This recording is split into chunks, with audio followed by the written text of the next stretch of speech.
award-winning BallGame Blitz Sports Network from Worthy Road Studios. Over 1 million views in 2023. We're where you need to advertise. Subscribe to our YouTube channel and join over 4,700 subscribers watching local sports. The Jackson Rockabillys, Union University, South Gibson County, USJ, TCA, and Peabody. Multi-camera broadcasts, slow motion instant replay, on-screen scoreboard and graphics, and professional announcers. Thanks to our sponsors who make it all possible. The BallGame Blitz Sports Network from Worthy Road Studios, the premier sports broadcast network in West Tennessee. Courtesy of Worthy Road Studios. Hi, everybody, from Wildcat Stadium, now Walter Butler Stadium in McKenzie, Tennessee. I'm Diamond Dave McCulley along with Craig Lund. It's the second game of the college football season for our Bethel Wildcats. Cats coming off a 20-6 win last week. They take on a tougher opponent today, the Crusaders out of Belton, Texas, the Mary Hardin-Baylor Crusaders. Good to have you aboard. 75 degrees, a beautiful day for football. Not a cloud in the sky here at Walter Butler Stadium. We'll talk about Walter Butler Stadium later in the homecoming. That'll be a dedication to Walter and his lovely wife. But the Cats taking on number 8 NAI Division I, the Wildcats are. And they're taking on the Crusaders, who's an NCAA Division III team. Preseason top 25 poll, they receive votes. The Cats, number 8 in the country. You might add or ask, why is Bethel still number 8 after a win last week? The polls skip a week in the preseason or in the early part of the season, and the polls will come out next week. Craig Lund, great to have you aboard. Good win for the Cats last week. It wasn't the prettiest win in Wildcat history, but certainly a win is a win, sir. A win is a win. And we talked about that in the pregame about how this Bethel Wildcat team was going to look a little bit different than what we were used to last year with the passing arm of Collazo. We saw a lot more run, oriented type offense from Coach Jasper. And I still feel like the last week in that first game, still trying to figure out the pieces of the puzzle. Who fits well with this package? Who's the best quarterback for this package? And, of course, defensively, Dave, lights out on the defensive side. Coach Chris Springer had his guys dialed in on the defensive side. No doubt about it. First meeting ever between these two teams. The Crusaders received votes, as we said, in the AFC Association in the top 25 poll. They were 6-4 last year. Last year's first time they haven't made the playoffs in a long, long time, but we expect more than even a formidable opponent. We think this is going to be a game that could go down to the wire. They have a great, great linebacker, and Duran Hill from Buda, Texas.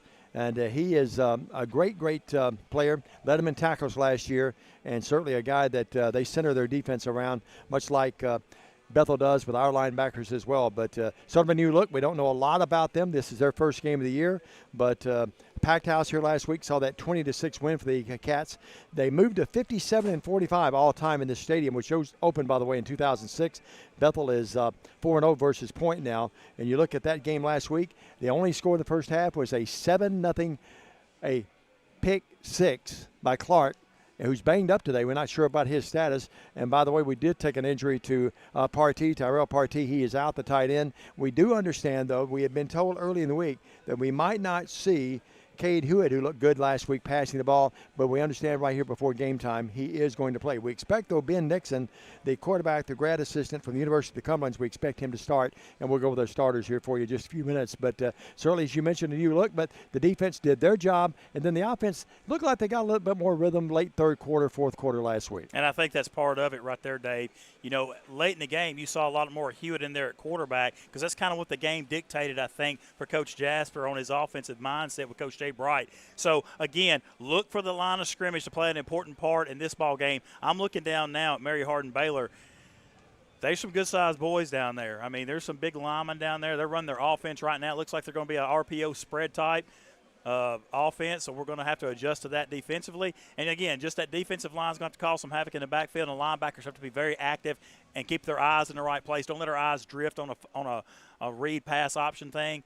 Play our positions, and we should be okay today. Great to have our production team back from Worthy Road Studios. Paul Schultz, he's not here today. He's covering a volleyball tournament over at Union, Christopher tells me. But we do have our good buddy Christopher Reasons with us. Stephen Childress back. Adriana Boland, she's the much better-looking one of the entire group. And Billy Boland II. I like where Billy put Billy Boland II on there. Well, you're a good-looking guy, no doubt about it, but we got to give Adriana her due as well. This is the Countdown to Kickoff show. We're about 25 minutes away, and today's Countdown to Kickoff show is being brought to you by Nikki Joe Stafford Real Estate and Auction Company. We'll come back as we count it down in the Countdown to Kickoff show with the Cats taking on the Crusaders here on a glorious day for football. And we are coming your way from Walter Butler Stadium in McKenzie, Tennessee. You folks in Belton might wonder where we are, where your team is. Well, we're 120 miles west of Nashville and about 80 miles east of Memphis on I-40. So you can look that up and exactly know where your kids are playing today. Back after this 2-minute message on the Countdown to Kickoff show on Worthy Road Studios and the Wildcat Football Network. Great American Sports. Make sports an addiction. Located at 125B Old Hickory Boulevard, East in Jackson. We specialize in teen sports for youth leagues, schools, and churches. We can embroider and screen print team uniforms. We also have sports equipment, Under Armour and Adidas clothing, and anything else you need for your teen sports. You can email or call us for all your teen sports needs. Great American Sports. Make sports an addiction. For more than 60 years, King Tire Company has been your go-to source for quality tires and dependable auto care. Our Airways Boulevard location in Jackson has proudly served the community for decades, delivering the excellence you've come to rely on. Whether you need tires, oil changes, alignments, brakes, and more, King Tire Company has you covered. All tire sizes, ATV to light truck and beyond. Visit our Airways Boulevard location in Jackson today. King Tire Company, where long-standing tradition meets exceptional service. Roberts Jewelers, West Tennessee's premier luxury diamond jewelry store, family owned and operated for 78 years. Owner Janet Silver has a passion for hand selecting the best luxury jewelry from around the world. Roberts has the largest estate jewelry and diamond selection in West Tennessee. Roberts does custom design jewelry in their RJ Case state-of-the-art custom design studio. Chris Case is the most certified jewelry design expert in the area. Book your custom design experience now at robertsjewellersinc.com. Roberts Jewelers, 405 Van Drive, where West Tennessee gets engaged. Buy a car in your bikini. Buy a truck in your jammies. Buy an SUV in your, well, no matter what you're wearing or not. Shop JonesChevroletHumboldt.com with the area's largest used car inventory. Downtown is thriving and the Blacksmith Restaurant is leading the pack. From the rustic dining room to the unmatched patio, eating local with family is what we're about. Live local, eat local, relax local. Sunsplash Day in McKenzie, Tennessee. That's where we come your way today from Walter Butler Stadium. Officials meeting down on the logo down there, and we'll talk about the officials here in just a matter of moment. Matter of fact, we'll tell you who they are. Referee today will be Tim Sharp. Umpire will be Hilton Isbell. The head line judge is Jimmy Powell. This is a good crew. We've had them several times through the years. Line judge is Micah Kale. Side judge is Matthew Satterwhite. Field judge is Sean Walker. Back judge is Jonathan Clark. Clock operator is a good friend of ours and former SID assistant Adam Welch, one of Derek Hubble's favorite people. And the play clock is manned today by a great one, too, Barry Capps. This is one of several games, Craig, in the Mid-South Conference today. Lindsey Wilson, who had a rare loss to open up their season. They were on the road last week. They're at Point today. They'll be heavily favored in that one. Cumberland, Tennessee's at Union. Cumberland's Kentucky at Bluefield. Campbellsville is at Weber, Florida. And Mary Hardin-Baylor here at Bethel. The polls did not change from the August 19th preseason poll, our first poll of the year. Bethel, number 8 in the country. Kaiser, number 1. Northwestern Iowa, number 2. Georgetown, number 3. College of Idaho, number 4. Grandview, Iowa, number 5. Indiana Wesleyan is 6. Marion, Indiana is 7. Bethel is number 8. Looking down the list, some other names that jump out at you. Baker, of course, are always good. We played them in the playoffs here a couple of years ago. They're 17th. Ryan Hart over in Georgia. One of the loveliest places you'll ever do a game from. They are number 18. Lindsey Wilson, number 20. And those are some teams that come to mind that you are all familiar with. We look at today, the Wildcats at home today, 2 games in a row. And then, Greg, we've got almost a month before the Cats are back here because they go to Thomas University next week. That's an 11 o'clock Central Time kickoff. We'll have that link up on our website. We'll not be making that trip. Craig and I will not. But that should be a good game down there. And then an open date, then back at home. And then the Cats finally come back home the first weekend of October. Craig, looking at Larry Harmon, he's had a good career in his state of being a coach, but certainly he's built this program into really a dandy here in the last couple of years, hasn't he? Yeah, he took over in January 22 after spending the previous 20 seasons as the CRU's defensive coordinator.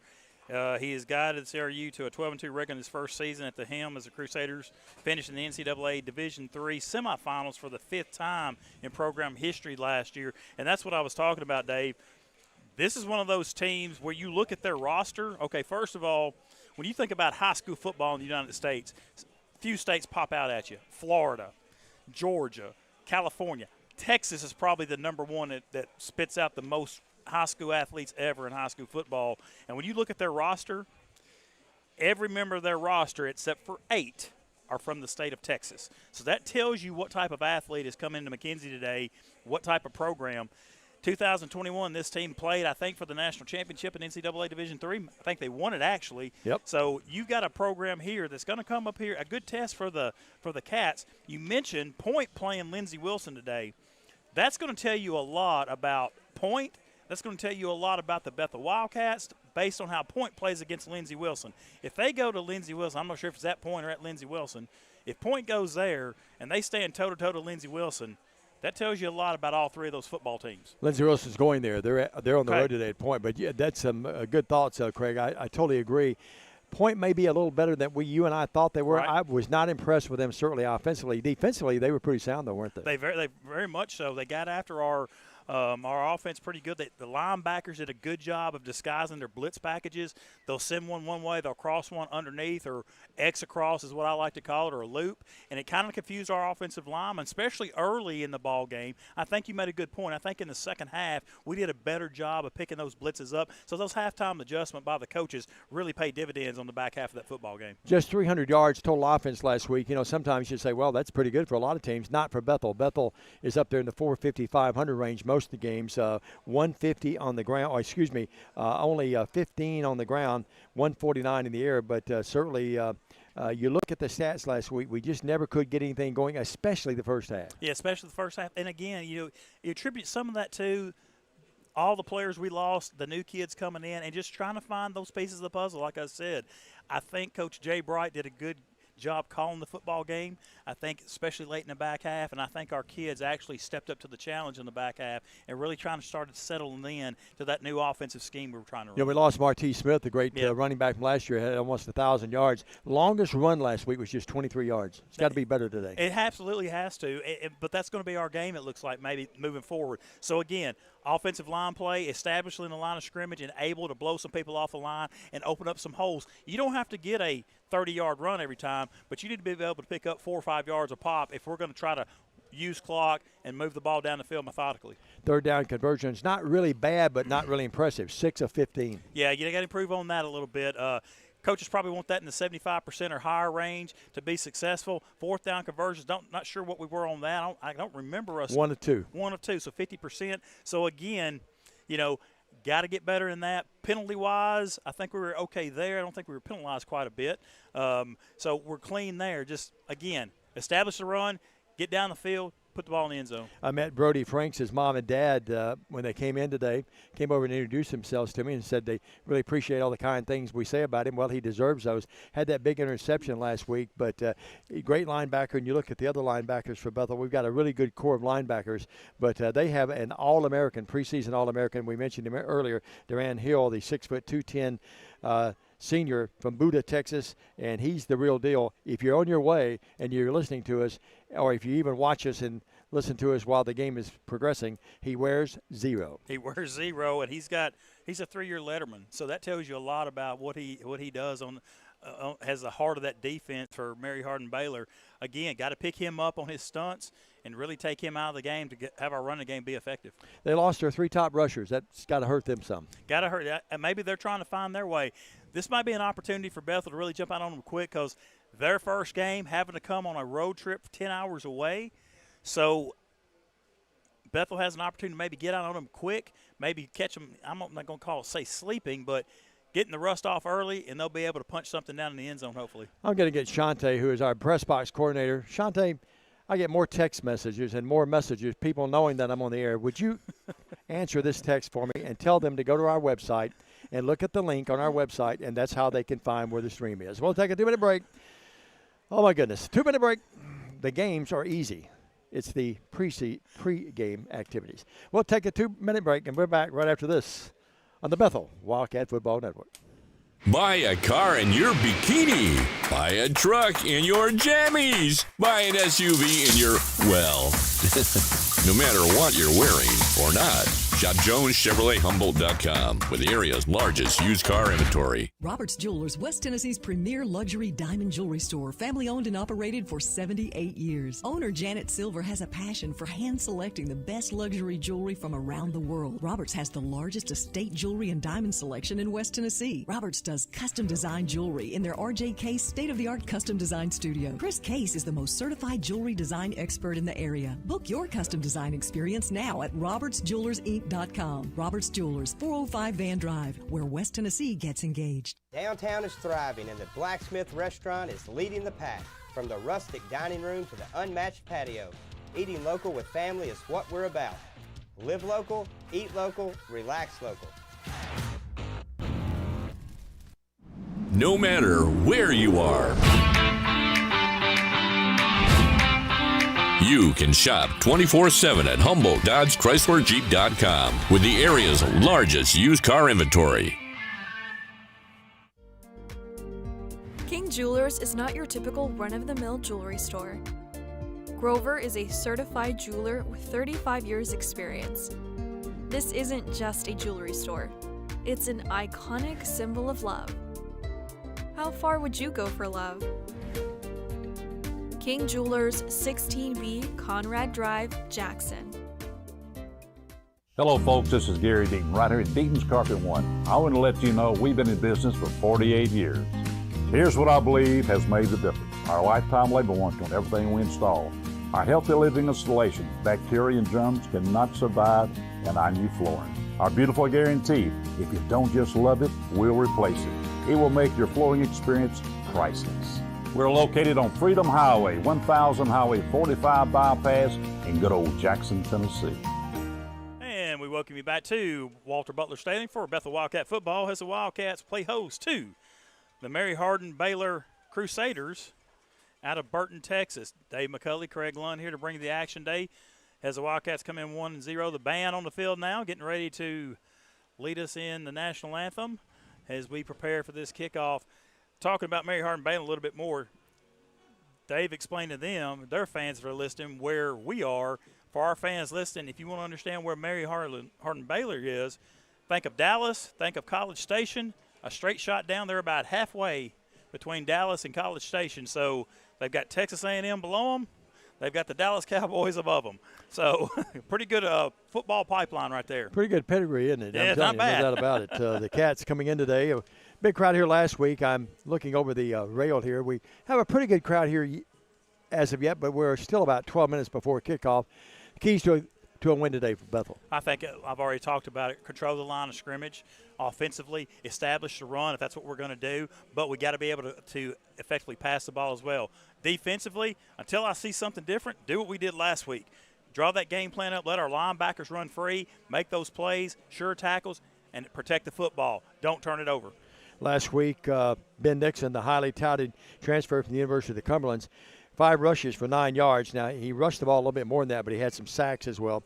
But just 3 of 5 for 12 yards in the air. Meanwhile, the guy that impressed us more with the passing actually was Cade Hewitt, the quarterback, the transfer, or actually from Murfreesboro, from Oakland High School. Hewitt is a redshirt freshman, 4 of 7 for 65 yards. Rucker came in the game later, and Avon Rucker, the junior from West Virginia State University, 7 of 12 in the air for 72 yards. He had the 2 touchdowns. He did, and they were big touchdowns.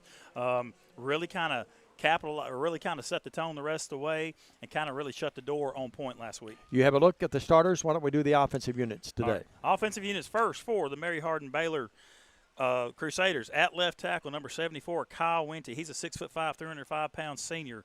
Left guard, number 67, Joseph Montez, 6'2", 310 junior. Center, Zach Wilkinson, 6'3", 280 senior. Right guard, number 73, John Shantz, a 6'3", 285-pound senior. At right tackle, number 76, Carson Galdo, 6'6", 290-pound junior.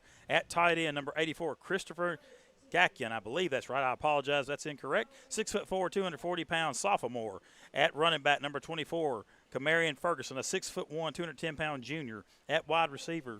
Let's stop just a minute as we have the invocation from Chap Hames, and we'll do that, and we'll let you see the Renaissance Regiment play the national anthem. So let's go down on the field if we can, and Chap Hames doing the invocation.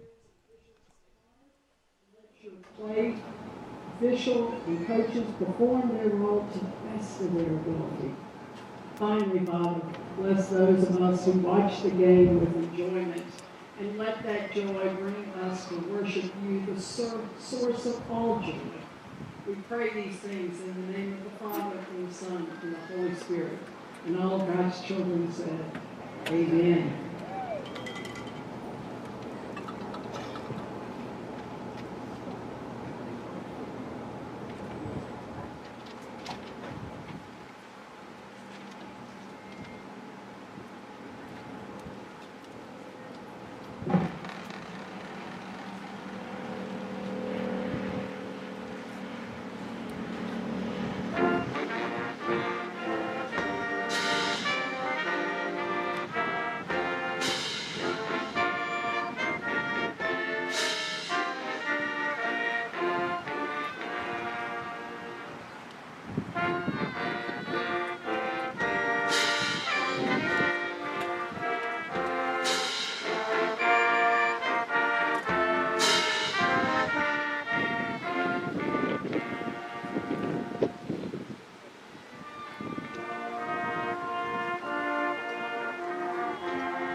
And we're back.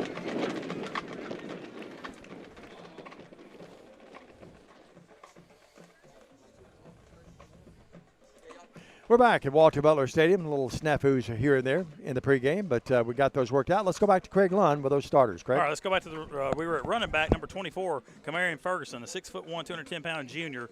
Up wide receiver, number 1, Jerry Day, a 6'2", 195-pound senior. At wide receiver, number 11, Jerry Cephas, a 5'10", 180-pound senior. And at wide receiver, number 83, A.J. Williams, a 6'4", 195-pound sophomore. And your quarterback, number 15, Isaac Fee, a 6'1", 205-pound junior. Now the starting lineups, offensive starters for the Bethel University Wildcats. At center, number 66, J.T. Taylor, a 6'1", 290-pound sophomore. At left guard, number 70, Tyrell Wynn, a 6'2", 340-pound senior. At right guard, number 50, a 6'4", 310-pound freshman, John Paletra. At right tackle, number 78, Logan Davis, a 6'3", 270-pound senior. At tight end, number 19, Ivan Aurora, a 5'10", 230-pound junior. At center, a 6'1", 290-pound sophomore, number 66, J.T. Taylor. At wide receiver, number 10, T.J. Taylor, a 6', 200-pound junior. Wide receiver, number 13, Will Secker, a 5'11", 180-pound senior. At wide receiver, number 7, Devontae Burris, a 5'11", 190-pound senior. At running back, number 4, Jordan Kaysen, a 5'8", 165-pound sophomore. And at quarterback, number 2, Ben Nixon, 6'4", 200-pound senior. And Cade Hewitt, number 18, will also get some snaps at quarterback today. Those are your starting lineups for both the Bethel University Wildcats and the Mary Hardin-Baylor Crusaders. Got about another 6 minutes and 35 seconds before we kick this thing off. The Wildcat band has lined the field awaiting the arrival of the Wildcats. The officials have made it out. Looking down at the crowd, pretty good crowd for this afternoon here in McKenzie at Wildcat Stadium, Walter Butler Stadium. Good cool day. Sun is out, bright and shiny, and the wind is blowing. A good football day here in West Tennessee. All right, we understand there have been a few people that are thinking maybe they're not getting the feed. You go to Worthy Road Studios YouTube, and you'll pick it up right there if you're having trouble with the link that was posted on the website. It's Worthy Road Studios, 3 different words, YouTube, which would be 5 words. But that's how you can watch the game today. And we have over 200 people already tuned in now. Christopher, our producer and director, tells me here to my left. Well, we await the Cats and we await the Crusaders, I like on their website. And we had a great chance working with Sarah, their outstanding SID. She's at home with her kids today. And then Karen was here, the football operations. She's here with her granddaughter today. We met their AD, Really nice gentleman, and we'll talk about him later. And by the way, at halftime today, we understand we're going to be graced by the presence of our new president, Dr. Perry Moles, is going to join us. Yeah, we hope so. He's got to attend the funeral of Dr. Robert Prosser, so hopefully the timing's going to work right where Dr. Moles can come and share some words. But, you know, our condolences and prayers today with Tony Prosser and the Prosser family as they celebrate Dr. Prosser's life and lay him to rest this afternoon here at the McKenzie CP Church. Tony and all the kids, we appreciate them, and we send them our love and our hugs and embraces and pray for God's grace. Dr. Prosser was the gentleman that was the president when I was hired here 14 years ago after that long tenure with Lambeth with 18 years. Well, the captains making their way down the familiar walk as they make their way down, and the captains across the way will come out. Craig will spot those captains for you and notate those for us if he would. His eyes are much better than mine. Much better to see here today in the daytime. Nighttime games, first last week in 3 years. We love them, but at the same time, very difficult to see through these windows. It sure is, but it's easy to see those captains when you use these right here. And I'm trying to get them now. Number 28. Those binoculars are owned by one, no longer here, Zach O'Kelly. Well, Zach O'Kelly, if you're listening, I appreciate it. 28, 044. And there's one more I couldn't get. He's got his getting a drink of water. Turn your jersey, young man. Trying to get that number. While you do that, I'll give you the captains for the Cats. Brody Franks. Also, Will Secker. Franks, the linebacker. Secker, the receiver. Number 9, Jamel Goburn, the defensive lineman. And number 2, Ben Nixon, who will start at quarterback today. I don't know, you and I talked about it last week. I don't know that they're my favorite uniforms, but when they wear the black and white, boy, their numbers are easy to read. That looks good after the black on the white pants. I like that. You have the captains now for the crew. Number 0, Duran Hill. We've talked about him already, the good linebacker. Number 1, Jerry Day. Number 28, Johnny Smith Ryder. And number 44, Trey Witcher. Don't you like those 3 name people? Oh, yeah. What's the name again? Trey Ballou Witcher and Johnny Smith Ryder. Johnny Smith Ryder. Boy, that's my favorite name. Well, the officials, we mentioned them earlier for you. The referee today, this is an experienced crew. The referee is Tim Sharp, Hilton Isbell, the umpire. And Billy Bolin is right in there with them. Billy Bolin the second. He's got that camera right there where Christopher Reasons likes it. And you look at that shot there. There's the coin toss, and we'll see who wins the toss. Looks like Bethel's won the toss, and they'll receive. So I think Coach Bright and Coach Jasper are saying we struggled a little bit last week in the first half. We're not going to struggle today. Let's get it going early. Yeah, absolutely. Put the offense on the field. Let them try to get established and make that defense for Mary Hardin-Baylor go to work early and maybe knock them off the ball a little bit. I'm assuming that's mine and that's yours. That's correct. Okay. I put mine on the right side. Double check. Yeah. Shante Emerson is our spotter today. SID crew member now, officially. And Derek Hubble. You know, what goes around comes around. Those guys joined me 14 years ago, and here they are. They just love me so much they can't leave me. It's like a boomerang. Yeah. You can try to throw it away, and it comes back to you. Hubble, our tennis coach. Shantae's in the teaching business. But the Cats down to our right, and they'll come out here in just a matter of moments. No fireworks today. Fireworks only the night game the other night. And leading them out is Secker in the game. Hubble thinks so much of Shante, he puts her on his pedestal. Yeah, she's literally. She's back here on the stand. Well, the Cats are in the house at Walter Butler Stadium. Cheerleaders and the band welcoming them out. Great tradition here. And the Crusaders will come out in a minute. I was mentioning a moment ago, I mentioned Karen and I mentioned Sarah. But I love on their website Crusaders, but they call them the Crew. The Crew. Yeah. The Mary Hardin-Baylor Crew. I like that. Yeah. Sunsplash Day, last time I checked, it was 75 degrees. We expect a high today of 79 and refreshing. Even the night game the other night was pretty hot, wasn't it? It sure was. I mean, it was warm the other night, last Saturday here at Wildcat Stadium, Walter Butler Stadium. And you folks in Texas, you're going to kill me for bringing this up. The low tonight here, 49. And I love it. I can't wait. I may get out and do a little extra walking tonight. And the Crew, they're in the house. Well, you'll be tuned in watching the Vols at 6:30, right, Dave? I will watch some of that game tonight. My Cats are playing here in about an hour. They take on South Carolina in Lexington. Your Vols, very impressive. Well, go Vols. You guys got – I think you'll win, but you have a formidable opponent tonight, North Carolina State. A lot more than what we had last week in UT Chattanooga for sure. But that's playing in Charlotte, is that right? It's played in Charlotte. So typically you would say that's probably going to be a home game, quote-unquote, for North Carolina State, but the Vols know how to travel pretty well too. The big one today in the day part is being played as we speak. Texas, which Mary Hardin-Baylor fans, I'm probably tuned into that and us too, but they're taking on Michigan in Ann Arbor. Yeah, that's a big one. Last score I saw was 7-3. Texas was leading that contest. The crew, many of them taking the knee over there. Good to see. That is great to see. I love that. I compliment them on that immensely, especially the year I've had. But God's grace is wonderful. But the crew over there they'll be facing the sun. Man, both teams will be sun-bathed today, but they're looking right into the sun. Well, the Cats will drop back to deep men, and we'll spot those numbers for you and make sure there's been no changes there as I look up my two deeps.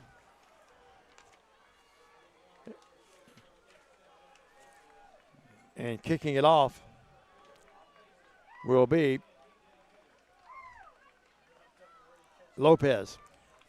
Jordan Kaysen's back for the Cats, but I think, Dave, there has been a change on the other return man. I don't think it's Merton. I think it's someone else, and it's on a 0, but I can't get the number. Number 10? Number 10, that's Ben Nixon. The quarterback? No, T.J. Taylor, number 10. T.J. Taylor, number 10. Yeah. Okay, I was looking at the, Nixon is T.J. It's capital T-E-E, capital J-A-Y. Well, here we go. And the crew will kick it off, and we're underway.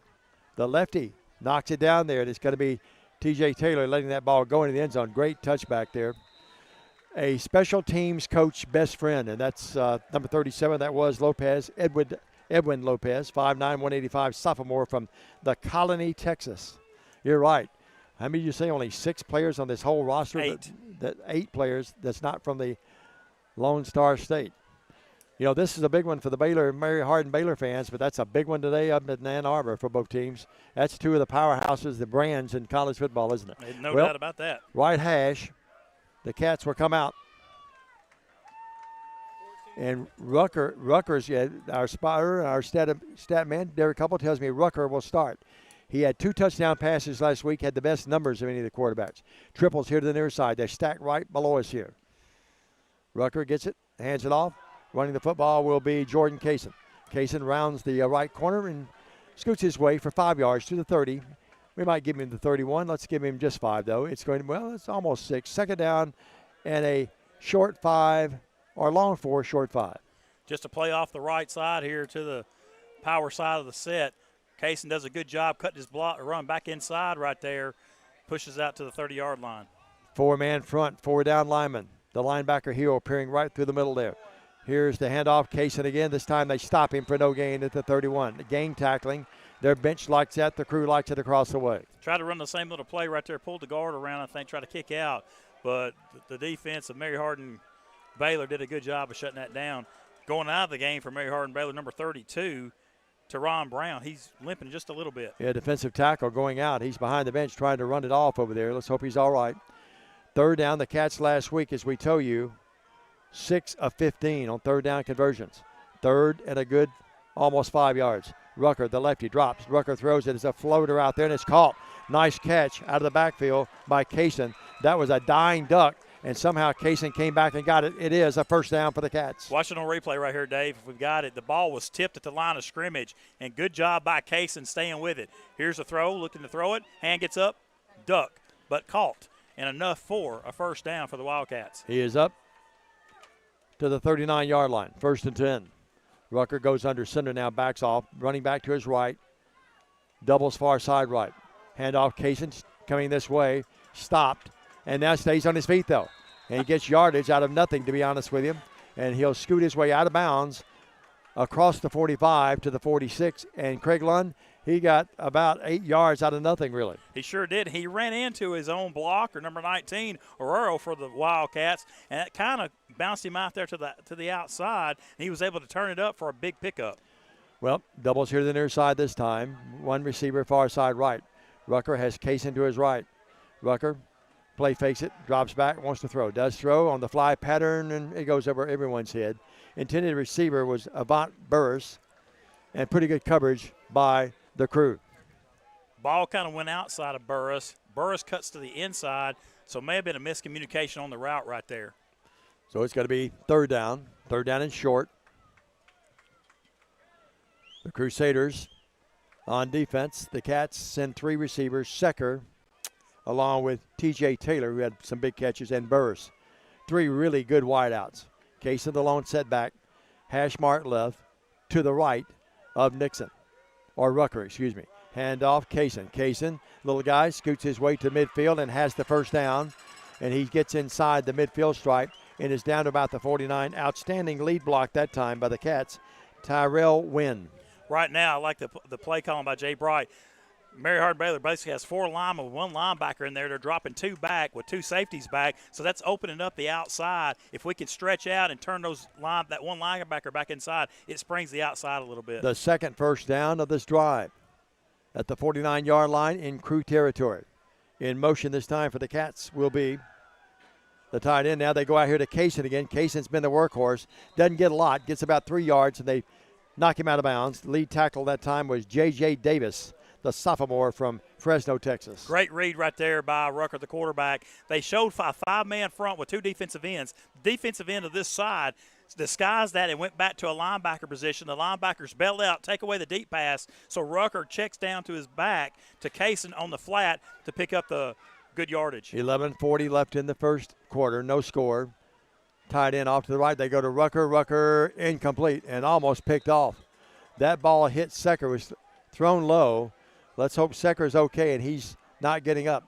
Boy, what a hit that time, too, by Johnny Smith Ryder. Yeah, looks like Secker on the replay right there caught a knee to the helmet maybe.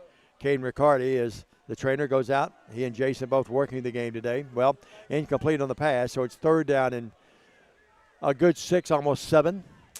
The ball resting at the 46-yard line of the Crusaders. The Cats and the Crusaders out of Belton, Texas, scoreless here early. Rucker in that shotgun. Hands it off this time. No, he's going to keep it on the quarterback keeper. He's going to run the option. He's at the 35, upended, but not before he gets a first down, all the way down to the 33-yard line. A great decision by Rucker, who saw it open and kept it.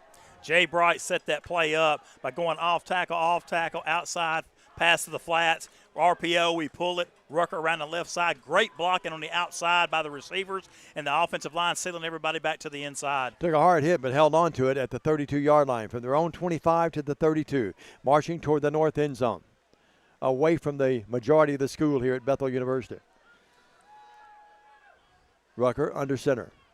Rucker on the quarterback draw. That's a design play, and he dives his way across the 30 and scoots his way down to about the 28. Rucker, those legs, paying good dividends for this offense. Absolutely. Again, 4-man front, 1 linebacker, had 6 defensive backs back there, so that tells me as a quarterback, box is empty. We got hat on hat. I've got one guy I've got to beat. That's that linebacker. Rucker pulls it, does a good job with the run. Jay Bright is pacing down below, the offensive coordinator down below us. May have to get Jay a hat. He has no hair, and it's going to be sunburn when this thing's over. 10 minutes and 15 seconds. Good offensive coordinator. Here's Rucker on the jet sweep, and nothing there as they brought T.J. Taylor, the receiver, here on the near side, and they were waiting on him at the line of scrimmage, and if anything, he lost the length of a football. Yeah, ran the jet sweep right here, and the safety cornerbacks do a good job coming up, setting that corner. Nothing there. Look at the beef going off, and the smaller guy is coming in. The defender's expecting a pass here. Yeah, absolutely. 3rd down and 10. Maybe in 2-down territory right here for the Cats. I don't know. Our field goal kicker was nailing for 57 out in pregame, so we were in field goal range actually. This would be a 49-yard attempt if he had to try one from here. Rucker drops. Rucker looks. Rucker looks right, now looks left, throws it down here. Man wide open and incomplete. Underthrew it. And unable to come up with it was Burris. Somehow he got wide open, but Rucker couldn't get it to him, and I think the Cats are going to go for it. 4th and 10 from the 32-yard line. Offensive line gave a lot of time right there for Rucker to sit up and throw, and he eyeballed his receiver down the field. Had him open, just underthrew it a little bit. Rucker, good arm. Quarterback, a junior from Riverdale, Georgia, West Virginia State University. 2 touchdown passes last week. He was 7 of 12 for 72 yards. Drops back this time on the big 4th down play. They stay at home expecting him to run. He does run, and he's tackled at the 35 for a 3-yard loss. The Crusaders hold. That's going to be a cover sack downfield by the Mary Hardin-Baylor Crusaders. They did a good job of taking away the receivers. Offensive line did a good job of holding out for the pass, but downfield cover sack by the secondary. Covered everybody up, didn't have nowhere to throw it. And you could tell they knew that the biggest threat there maybe was his wheels instead of the arm. Right. Well, the Cats had something going, but they let it get awry. And now here's the offensive unit for the Crusaders coming out for their first series. It will be Isaac Fay, the quarterback, wearing number 15. Jeff Shepard's 15. 2 receivers, far side left. They give it to the running back, and scooting his way for a few yards and diving his way. Who carried it, Craig? Could you tell? Was that Ferguson that carried it? Yeah, number 11. Yep, number 11 carried it. Jerry Cephas. I thought it was 24, Craig. Yeah, I think you're right. It was Ferguson that carried it. Yep. Well, he picks up 3, 2nd down and 7 at his own 37. Cats threatening the blitz. Fay back there in that quarterback position in the shotgun.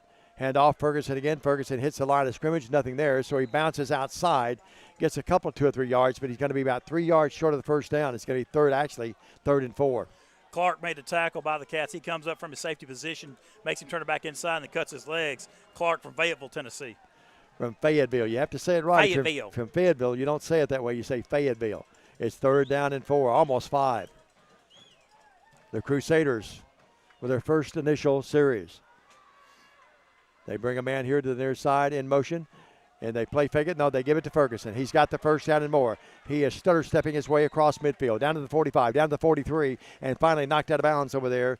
You see a good shot of the defenders out there, but not before. Here's your instant replay. They brought the man in motion behind and did a good job sealing the backside. We bail out, taking that motion away from us. The ball goes the other way, turns to a 1st down. That's textbook football right there, isn't it? It is. That was beautiful to watch, even if you're a Bethel fan. Well, maybe not so beautiful for Bethel fans, but it was well executed. Here's the throw out there in the flat and caught. Boy, we had a defender out there. He was somewhere in no man's land to either go for the interception, but it got by him, and it's going to be caught. And it looks like it's caught this time by Jerry Day Jr., the wide receiver from West Monroe, Louisiana, only one of 8 players not from Texas. Pick up about 6 yards, 2nd down and 4.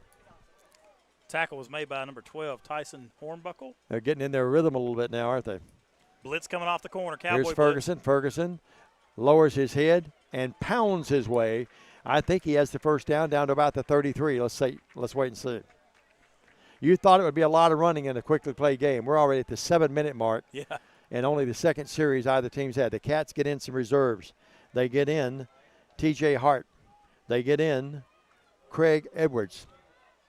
So it's going to be 3rd down. I thought he had the 1st down, but it's 3rd and less than a football. 6:40 the clock running. Quarterback. They hand it off to the running back, and I'm not sure he got it. I think he was denied. I think Chris Springer's defensive unit stopped him. Let's wait and see. If anything, he lost about a length of a football. He did. On that spot, he lost some yards. It's going to be a true 4th and 1, Dave. Cats smell that out. They went to their running back, and nothing there. And now the Crusaders will try to convert on a 4th down play, which is something the Cats couldn't do a moment ago. In Bethel territory, they lost a yard to the 34. It's 4th and about a yard. Quarterback, Fay in the shotgun. Running back to his right is Osborne. Play fake, running for his life, being pursued, and now throwing and incomplete, and the Cats defense holds. Boy, great pursuit, and the guy back there that made him unload is Greg Edwards, the freshman from Reedsville, Georgia. What a rush, a bull rush that time. Well, Mary Hardin-Baylor was able to rush our quarterback and take him out. Our defense does the same thing, and what a great defensive stand right there by the Bethel Wildcats and Coach Chris Springer's defense. Almost a carbon copy of what happened here to our left. Just happened right in front of us almost. Well, the Cats take back over. So, with 5:56, our spotter today is the lovely, well, not Derek Hubble. He's a stat guy. But Shantae Emerson working that spotting today. Brought her own stool today. Look at that. Yeah. 1st and 10. Doubles, far side right to the top of your screen. One receiver here to the near side. Rucker still in there at quarterback. Low snap, but he takes it and hands it off to the running back. Big hole. And now it closes very quickly. I thought that was going to be a big opportunity for Cardell, the freshman from Austin Peay State University, the transfer. But, boy, they got him only about a yard pickup. Yeah, number 27, Samuel Steff from Mary Hardin-Baylor, did a good job of coming up. Good open field tackle right there. They mirror Bethel a little bit. They being the Crusaders. Very athletic. I'm telling you, there's not – well, if you're big, there's not much fat on any of those big guys, is it? Man, they're lean and mean looking. Yeah. Very impressive looking. 2nd down, Bethel the same way. 2nd down and 9. Ball at the 30, just over the 35. Rucker, deep drop, looking. Going to tuck it and run. He's to the 35, to the 40, and knocked out of bounds. And a nice play there defensively by Johnny Smith-Ryder again. And Hill's over there to help if he could. And he's going to be short, the running back. So at the 40, got to get to the 44, 3rd and 4. May have got away with a little bit of a hold right there, too. Think so? A right tackle, yeah. Had him up here around the collar. I think his body was turned just enough where the referee couldn't see it, and the side judge was kind of watching the play coming at him. My high school broadcast last night, my color man thought there was a lot of holding that didn't get called. 3rd down and 4. We'll take that one. Here's Rucker. Back. Looking, throwing, and picked off. Let's see if he picked it off or did it hit the turf. The officials are saying yes. They may look at that again. Picked off that time by Gavin Brzezinski, number 30. Just did a good job reading the quarterback's eyes. He jumps the route, and that's one of those plays where if I jump it, I better knock it down or catch it, because if not, if they catch it, he's going to crawl to the end zone for a touchdown. And Mary Hardin-Baylor able to pick it off right there. Had a couple of receivers, intended receivers down there, but neither one of them was really close, to be honest with you, were they? No. So, taking back over the ball for the 2nd time will be at the 45-yard line. Great field position for Fay in the game. Hands it off. Ferguson didn't have much there at all, and lucky to get back to the line of scrimmage. The Cats really had that sort of exploded that time, and rushing through that time again was Edwards and others. I'll tell Number 24 rushed it. We're having our stat crew out. Ferguson. 54, T.J. Hart on the defensive line made that play right there. He was in the backfield and made that back turn up before he wanted to get to the outside, and that's when backside help came for the Cats. Let's give him actually a yard to the 46. 2nd down and 9. Fay in that gun again. Drops back this time. The Cats come right at him, but he sort of throws it sidearm, open receiver. 40, 35, down to the 30.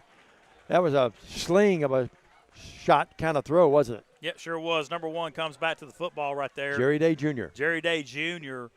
looked like a little bit of a timing, back shoulder timing route throw. He picks it, spins out, and picks up a big yardage for Mary Hardin-Baylor. Bethel might want to know where he is. 31 receptions last year, 5 touchdowns. 1st and 10 now at the Bethel 32. I mean, you got to know where everyone is, but you really want to shade him a little bit, don't you? Mm-hmm. Single coverage over there. Top of your screen. Again, Fay drops. Fay being flushed out of the pocket, running for his life. Now we'll sidearm it and throw it out of bounds. Incomplete. Did a good job just unloading that time. Had Day out there again, but threw it out of bounds. I think Brody Franks was applying the pressure right there for the Wildcats on that throw. Moulton, Alabama native, Brody Franks. One of the more popular players to ever play here. Really popular this year. Had that interception last week after letting 2 get away from him, which would have been tough interceptions, but he caught that 3rd one. Fay drops again, throws in the crease. It's Day again, right at the 20-yard line. It's another 1st down.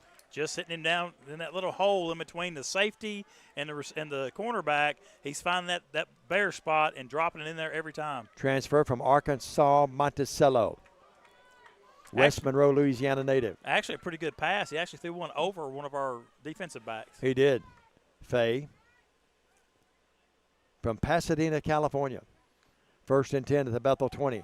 Gives it to Ferguson. A little delayed running, waiting to see if a hole opened up. And a slight one did, but not much. The Cats get him down for about a 3-yard gain. 2-yard gain, 2nd and 8. Tackle made by number 0, Jazir Merricks for the Wildcats. Trenton, New Jersey native. Transfer from Oklahoma Panhandle State. Last week he had 4 tackles. We had 4 players had or 5 players had 4 tackles last week. Second down at 8. Fay play fakes it, now throws it. That's that sidearm, finds his tight end, and he gets to the 15, going to be short.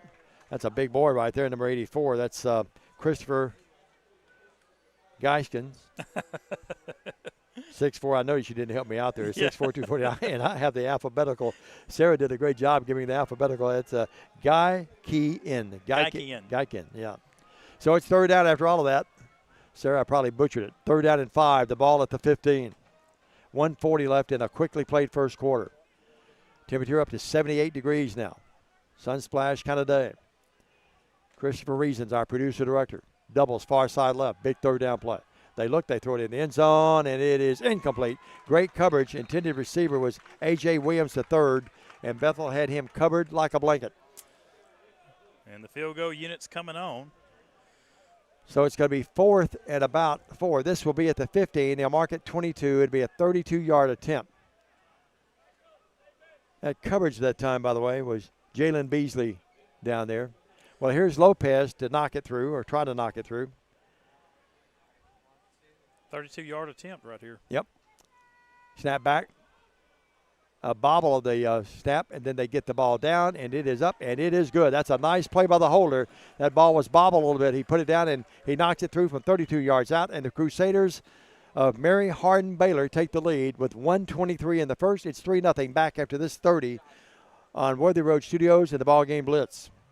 Hey Jackson, Chuck Hutton, Tennessee's trusted name in automotive excellence, is proud to announce the grand opening of Chuck Hutton Nissan, now open at the I-40 and 45 bypass right in the heart of Jackson. Come see why Chuck Hutton has been the go-to destination for car buyers in Memphis for over 100 years. Now we're bringing that same dedication and experience to Jackson. Come experience the Chuck Hutton difference for yourself. Chuck Hutton Nissan will have you saying, I'm going to Jackson.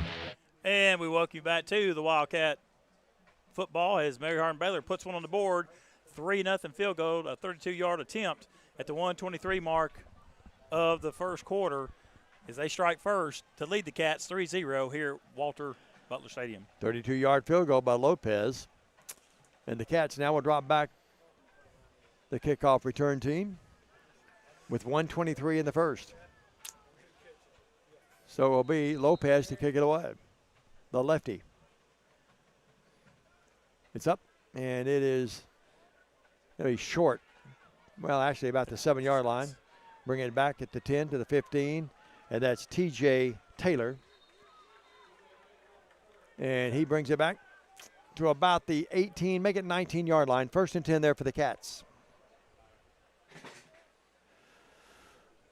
Bethel down 3-0. On the road next week, Thomas University will not be there for that one. We'll pick up the feed from the fine folks from down there. Burris, Secker, good to see him back out there after going out earlier. Yeah. And also out there on that far side is T.J. Taylor. Going to need Secker on his offense. Absolutely. Rucker still in there, quarterback. Kaysen to his right. Hands it off to Kaysen. Kaysen darts outside, and boys, he hit. Man, oh man, what a hit that time by Brzezinski.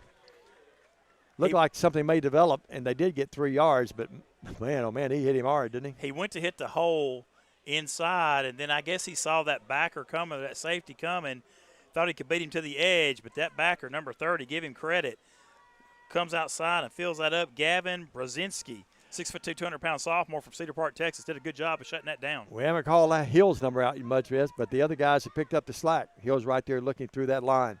Rucker drops. Rucker throws. Caught. Sure tackle that time. Nice tackle by Robert Williams. Good catch on a high thrown ball, but it's picked up by Burris. Gets a couple of 2 or 3 yards. It brings up now 3rd and 2. And the ball resting at the 27-yard line. Look for Mary Hardin-Baylor to bring pressure right here on a blitz maybe. Hubble, remind me of the photo op with Dr. Moles at halftime. Would you please tell our photographers that, if you would? 3rd down and 2. The ball at the 27-yard line. 8 seconds left. Play fake. Rucker's going to keep it on the quarterback keeper, and he's going to get the first down. Ran into one of his own men, but still got the first down as he falls to the 31, and that's going to end your first quarter. You're score at the end of 1. 3-0 Crusaders. The Cats get their 4th first down of the game. They'll have it when we come back at the 31-yard line. They're on 31. This is Bethel football on Worthy Road Studios in the BallGame Blitz. Stay with us. Downtown is thriving, and the Blacksmith Restaurant is leading the pack. From the rustic dining room to the unmatched patio, eating local with family is what we're about. Live local, eat local, relax local. Buy a car in your bikini. Buy a truck in your jammies. Buy an SUV in your, well, no matter what you're wearing or not. Shop JonesChevroletHumboldt.com with the area's largest used car inventory. Great American Sports. Make sports an addiction. Located at 125B Old Hickory Boulevard, East in Jackson. We specialize in teen sports for youth leagues, schools, and churches. We can embroider and screen print team uniforms. We also have sports equipment, Under Armour and Adidas clothing, and anything else you need for your teen sports. You can email or call us for all your teen sports needs. Great American Sports. Make sports an addiction. And we welcome you back to Walter Butler Stadium for Wildcat football at the end of one. Mary Hardin-Baylor 3, Wildcat 0. Cats have the football, 1st and 10 at their own 31-yard line.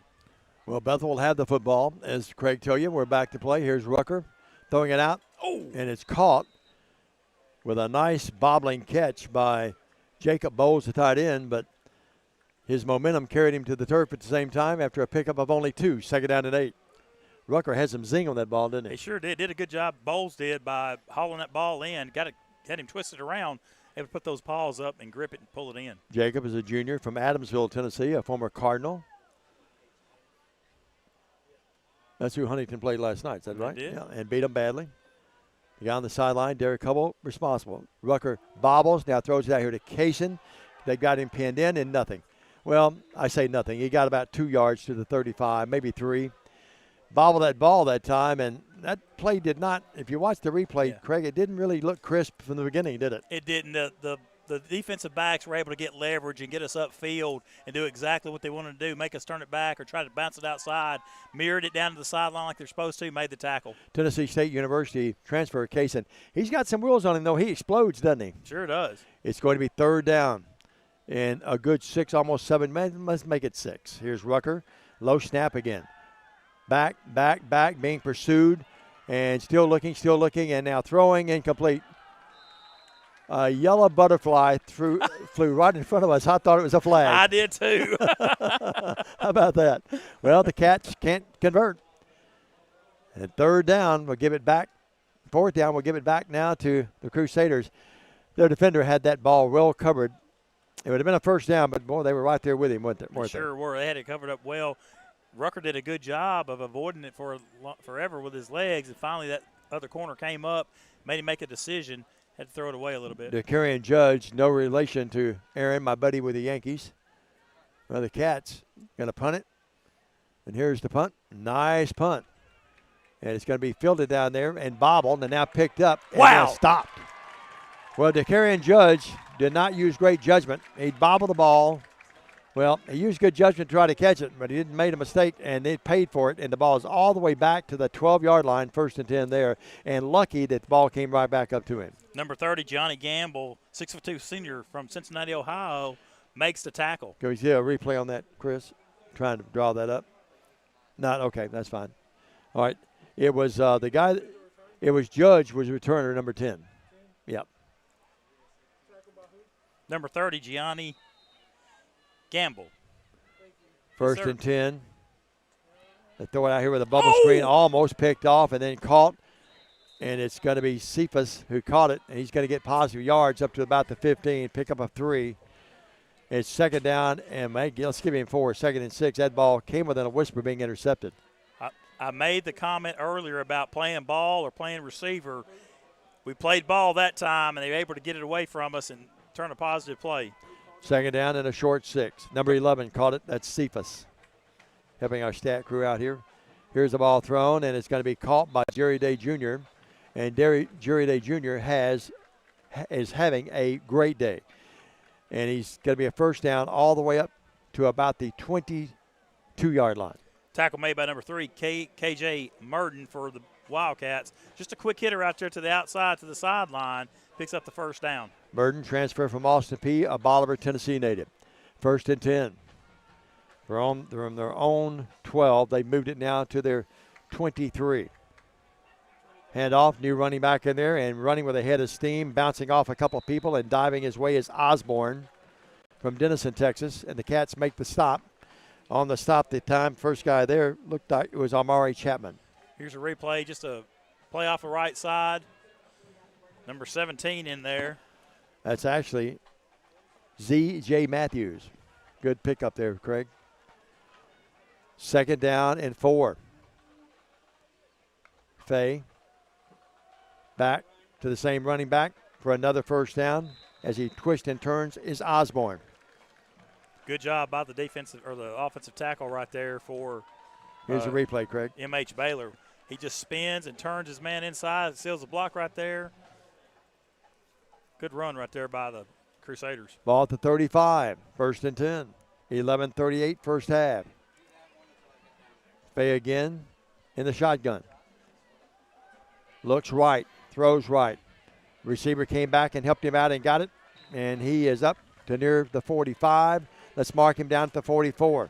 Tackle made by number 1, just Clark, and number 33, Crawford for the Wildcats. Going to be about 1.5 yards short of the first down. Well, they moved the ball back actually about to 43 now. May not have got a good spot, to be honest with you. 2nd down and 2.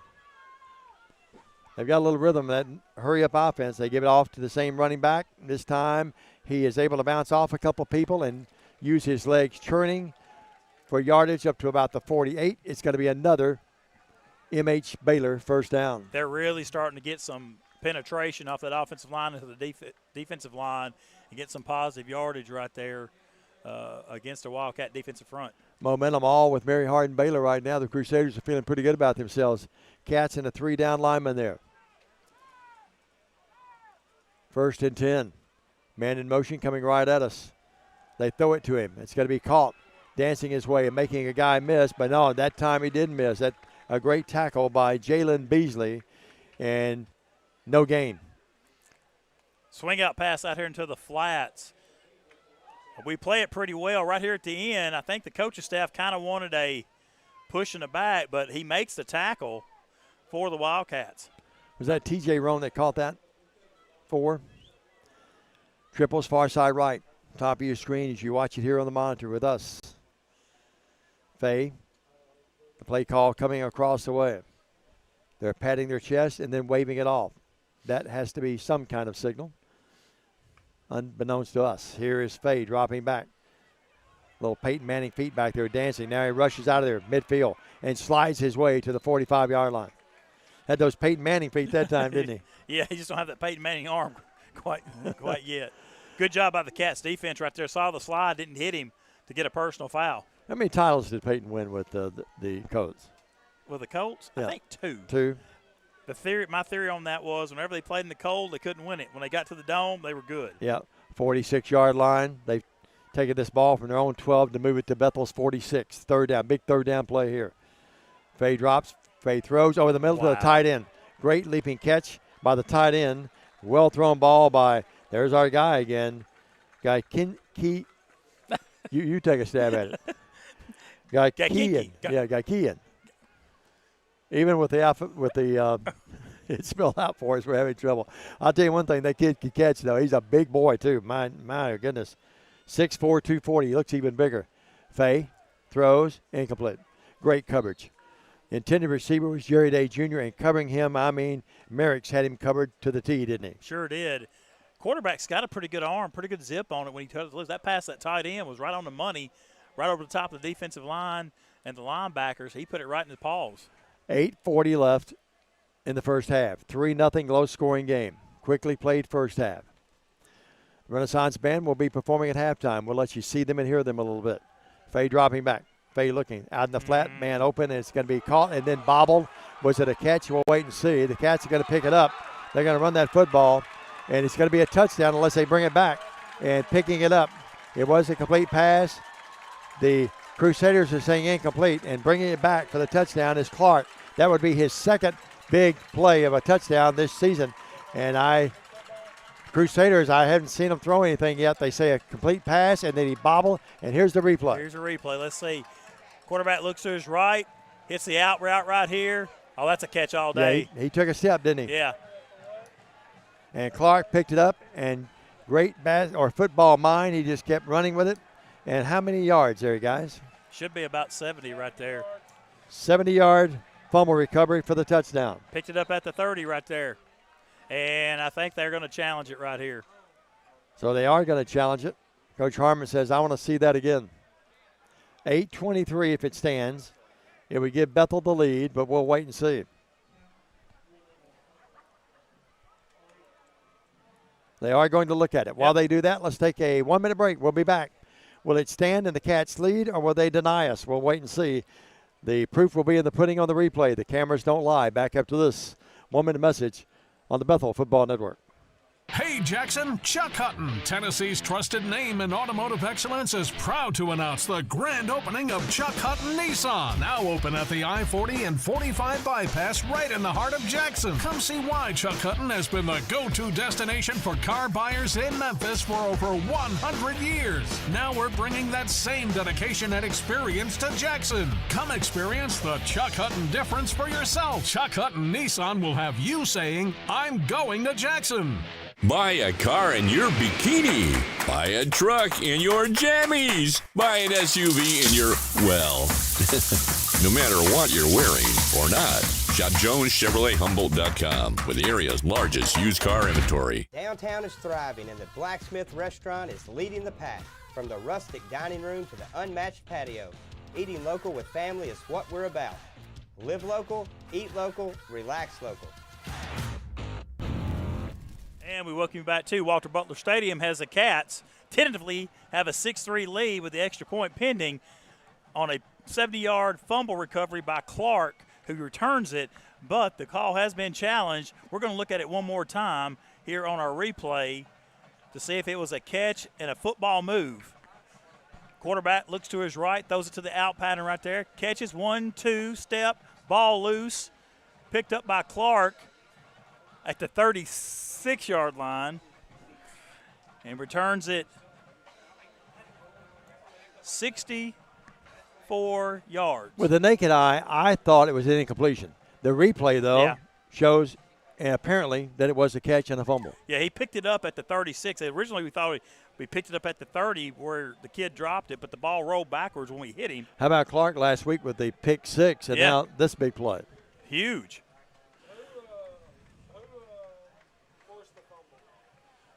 He just bobbled it, didn't he? I think it was Clark. I think was he it Clark? I think Clark. he hit him and then just picked it up. Yep. We had three guys in the neighborhood, but let's give it to Clark. Yeah, here come the officials. So the officials, you can see on the Bethel bench, the coach is a little pensive now as they await this decision. And it will be to tell us the white hat being Mr. Sharp today. And he's about to disappoint one side, and the other side will be thrilled. Touchdown, Bethel. And white call. The verbiage is important. The call was confirmed. Yes. So it was no doubt about it. Yep. Stands means not enough to overturn it. 6-3. Exactly right. The holder for the Cats will be Johnson. Rodius, the kicker. So again, Dave McCulley, the defense coming up big for this Wildcat team.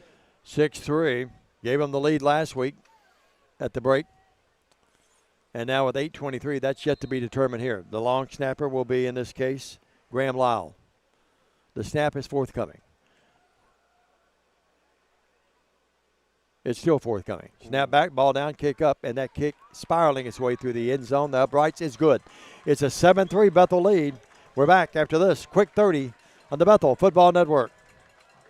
For over 60 years, King Tire Company has been your trusted source for quality tires and auto care. Since 1959, our family-owned business, now managed by our third generation, has proudly served the community with 3 locations: East End Drive in Humboldt, Old Hickory Boulevard in Jackson, and Airways Boulevard in Jackson. From tires and alignments to oil changes, general repair, brakes, belts, hoses, radiators, and more, King Tire Company has the expertise and service you can count on. King Tire Company, keeping you on the road since 1959. And And we welcome you back to Walter Butler Stadium as the Wildcats have taken the lead 7-3 after the fumble return by Clark, 64 yards. Replay confirmed, and the Cats defense strikes again. Clark strikes again defensively for the second week in a row with his second defensive touchdown to put the Cats up 7-3. Mr. Moe's turn. The Crusaders had it for a while, and now the Bethel Wildcats. Let's see if they can build on it. Braden Johnson, who's a great kicker, and his punting average is superb, but his touchback ability on these kickoffs has been profound through the years. And Braden will kick it off here. He's a junior from Indiana State University. Averaged 46.3 yards per punt last week. Longest was 59, but in the kickoffs, he's proven he can hit that thing in the end zone for the touchback as well. Big, wearing his pants a little differently here than the other guys. No long socks. No long socks. He's styling, profiling. In high school, those shorts would not be allowed. I was going to say they would not be allowed. Point of emphasis this year in high school football in the state of Tennessee. And now the ball blows off the tee. They'll have to set it back on there. And now the deep. They've got one guy deep than the other, and he's standing back in the end zone. And the receiver is at about the 10. Think they've watched film on our kickers? Think so. I think both teams. I know they watched the game last week because some people told me that they watched it. Here's the kick. This one will not be a touchback. Well, it is. It's going to slide its way and scoot its way in the end zone and out of bounds across the way. So sometimes it's just as good to be lucky as it is talented, isn't it? Kind of knuckleballed that one, and yep. I think the return man was hoping maybe it would hit and go out of bounds before that pylon. So they get it on 35. Looked like one of Derek Hubble's 6-irons. 7-3, the Cats lead the game. Derek and his team won a tournament here a few years ago on the Alumni Day. Big win for you, Hub. Who did he recruit? 25-yard line. Yeah, look at him smile. He knows. He had a stacked deck, no doubt about it. Triples here to the near side, the lower part of your screen. Hand off, nothing. Wow. I mean, nothing, as Osborne was nailed. Who got him? Say his first name. Clark. Jasias Clark. Yeah. I had it right. Clark comes upfield, makes a tackle for loss for 2. 2-yard loss. Great job right there by the defense. Well, if the defense, Chris Springer, he's showing what he wants done down there. Chris would love to have his defense step up big and give Bethel another chance to score here before the half. Showing blitz. Hand off again, and this time not much again, but got back to the original line of scrimmage right off the right side, makes it 3rd down and 10, but the defense did a good job pinching down inside to shut down the lane. Corners, or the linebackers came out on the blitz on the outside, or the cornerback, on the outside, really closed it down quickly. I'm not sure if Ferguson took a stinger or got hurt, but he ran the ball effectively, but they've gone now the last couple of series to Osborne. He's done okay, but Ferguson was a much bigger back. Triples here to the near side again. It's 3rd down and 10. They got the 2 yards back they lost. Fay dropping. Fay throwing over the middle. Picked off by the Cats. That's picked off by D. Hines. Hines on his feet to the 30. And now we'll try to lateral the ball. No, he holds on to it. And they pull him down at about the 33-yard line. D. Hines on a poorly thrown ball by Fay. Again, the defensive line causing pressure, collapsing the pocket. As we send a blitz up the middle, they pick it up, but our defensive backs drop back into coverage, play the football, and 22, D. Hines, excellent job reading the quarterback's eyes, stepping in front for the pick. And no disrespect to D at all. He's a really nice player, but no disrespect. So they got a gift right there thrown right at him. Sure did. He did a good job defensively for sure. 33-yard line, 1st and 10 with 7:07 left in this first half. The Cats, defensive touchdown a moment ago. They lead the game 7-3. Take a shot right here. Yep. Rucker in that gun. Oh. Hands it off, running back. Running it this time will be Stockton. Yes, Jarvis Stockton, red shirt freshman from Knoxville, from Powell High School. Picks up 3 to the 30. It's going to be 2nd and 7. Well, the Cats have something going again, a chance to, really good teams are able to convert these kind of situations. Far side left is TJ Taylor. And 2 receivers here the near side. 2nd down and 7 from the 30-yard line. Rucker drops. Rucker going to run that football. They grab him by the backside of his jersey, and pulling him down on the nice tackle will be Justin Hines Moore. But Rucker holds on, and here's the replay, Craig. Did a really good job feeling the pressure from the backside. Watch, he steps up right there, feels it, had one man to beat to get to the outside. But you're right, Dave. If they had the old tearaway jerseys, he would have been unstringing him for a minute right there because he had to hold that jersey. Bowes, the tight end, comes in. He's to the left of the line there. Also off the line a little bit will be C.J. Matthews. That's not Matthews. We'll check that number for you in a minute. Low snap. Rucker's going to keep it. Rucker's going to run it. Rucker, I'm not sure. He's at the 25. Well, he's going to be about a yard or two short. Yeah, he picked up one right there. Should be 4th down and call it 3. Didn't get a great spot there. 26-yard lines where they mark it. I thought he got to the 25. But the officials, good crew. They're much closer and more seasoned at that than I am. Would be a 43-yard attempt right here, plus or minus a foot or two, if we're going to attempt the field goal. 5:15, quickly played first half. It's only taken 45 minutes to play this half thus far. We're at the 5:10 mark, and the clock moving. Rucker.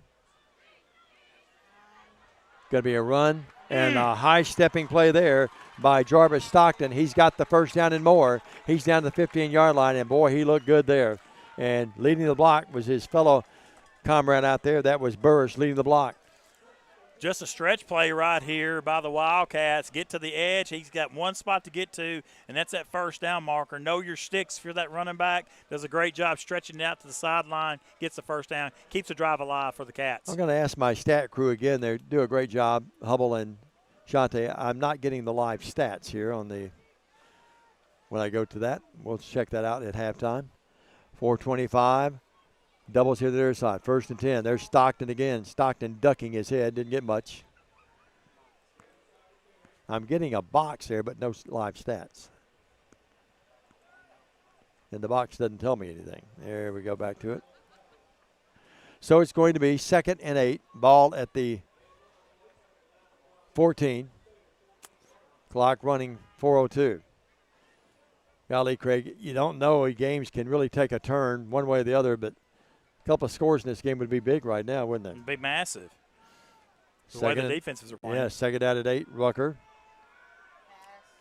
threw that one right in the turf. I don't know if he just lost the handle on that or not, but that was a poorly thrown ball.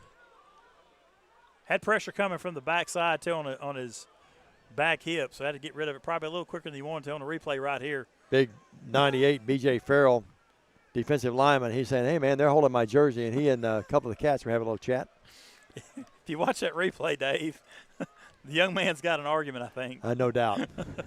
he was taking his jersey and pulling at it and saying, hey, man, they're holding me. Somebody see this. 3rd down and 8. Be about a 31-yard attempt if they had to do it from here.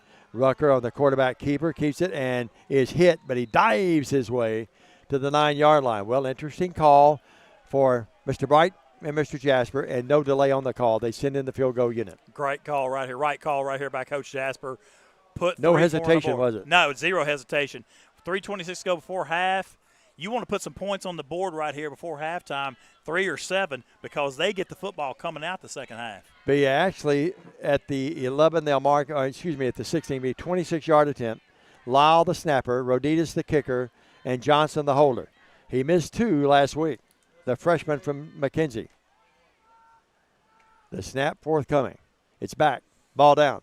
Kick up. And that kick is up, and it is good. Roditas snuck it in on the right side here, and good for the freshman. It's 10-7. The Cats with a 7-point lead, or 10-3, I should say, with a 7-point lead.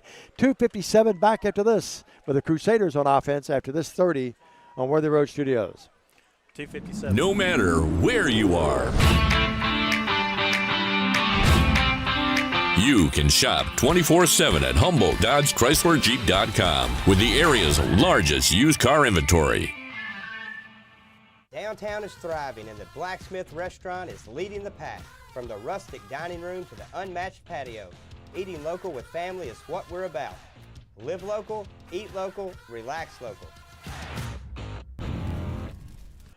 Well, they say when you get older, the two things that go first, your legs and your eyes. And I apologize. That was Mr. Hernandez, we're told, that kicked the field goal, not Roditas. I apologize. When he was out there, because I've seen Stafford so many years, Does look it like looked him, like though, him. doesn't it? Yeah. But I'm looking at Stafford now, and it was 88. Good catch right there by Mr. Hubble and crew. That's why he and Shante are paid enormous bucks here at Bethel bucks. University. Shante laughs. Hubble says, wow. What is Diamond Dave up to? 2:57 left here in the half. That's a big. Hines set it up with a 30 at the 33 with an interception. They got pizza today. What more do they want? It was really good. I had one piece, and that's it. Johnson to kick it away. Let's see if we can get another touchback here. Much better kick this time, and that thing not only goes in the end zone, it goes almost to the goalpost. Good grief. That almost was a field goal from, golly. That'd been kickoff. Yeah. He's got a strong foot. I'm telling you, you get up close to him, too. He's solid rock. I mean, there's just really impressive athlete. Well, here come the Crusaders at a 10-3 deficit now. I'll tell you what, the way the NFL rule is now on kickoffs, I could be a kicker in the NFL. Oh, yeah. A kickoff guy anyway. A lot of action this weekend. We've already had some games played, but everyone's playing this weekend, aren't they? Yep. 25-yard line, 1st and 10. Fay, play fakes it, now shovel pass, and that is Ferguson running it. Ferguson to the 30. He must have been out because he really, nothing against the other running back, but he just looks really sound, and he dives his way to the 32-yard line. Looked like they were going to try to do a little option play, but number 9 for the Cats, Goulburn comes in there, takes away the quarterback. He has to pitch it quicker than he wanted to. 2nd and 3, Ferguson again. Ferguson has the first down as he pounds his way literally to the 39. He just ducks his head at the point of contact and says, okay, you're going to get me, but I'm going to make you pay. Offense looks totally different with him back there. They do. And that's nothing against Osborne, who ran it well, but he's just a bigger and better-looking back right now. Triples, far side right. Fay. Give it to him again. Why not? He has a hole. He hits that hole quickly. He gets about 8 yards, almost 9. Tackle made by number 30 for the Cats, Gianni Gamble. And again, 24. Ferguson just takes it off the right side, and there's a timeout, I think. Bethel took it. Okay. 2nd down and a short 2 when we come back. The ball near midfield at the 47. 2 minutes, actually. That's the 2-minute mark. That's why they call it 10-3, a 7-point deficit. We're back. Mackenzie Bennett. Look at Mackenzie. Little bitty gal taking all the food to the chain gang. Back after this 30 on the Bethel Football Network. King Jewelers is not your typical run-of-the-mill jewelry store. Grover is a certified jeweler with 35 years experience. This isn't just a jewelry store. It's an iconic symbol of love. How far would you go for love? King Jewelers, 16B Conrad Drive, Jackson. Hello, folks. This is Gary Deaton, right here at Deaton's Carpet One. I want to let you know we've been in business for 48 years.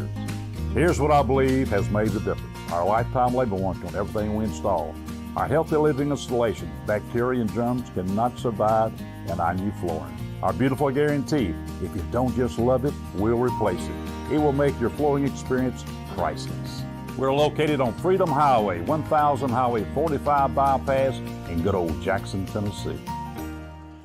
Welcome back, everybody. Diamond Dave along with Craig Lund at Walter Butler Stadium on the 2nd down and short.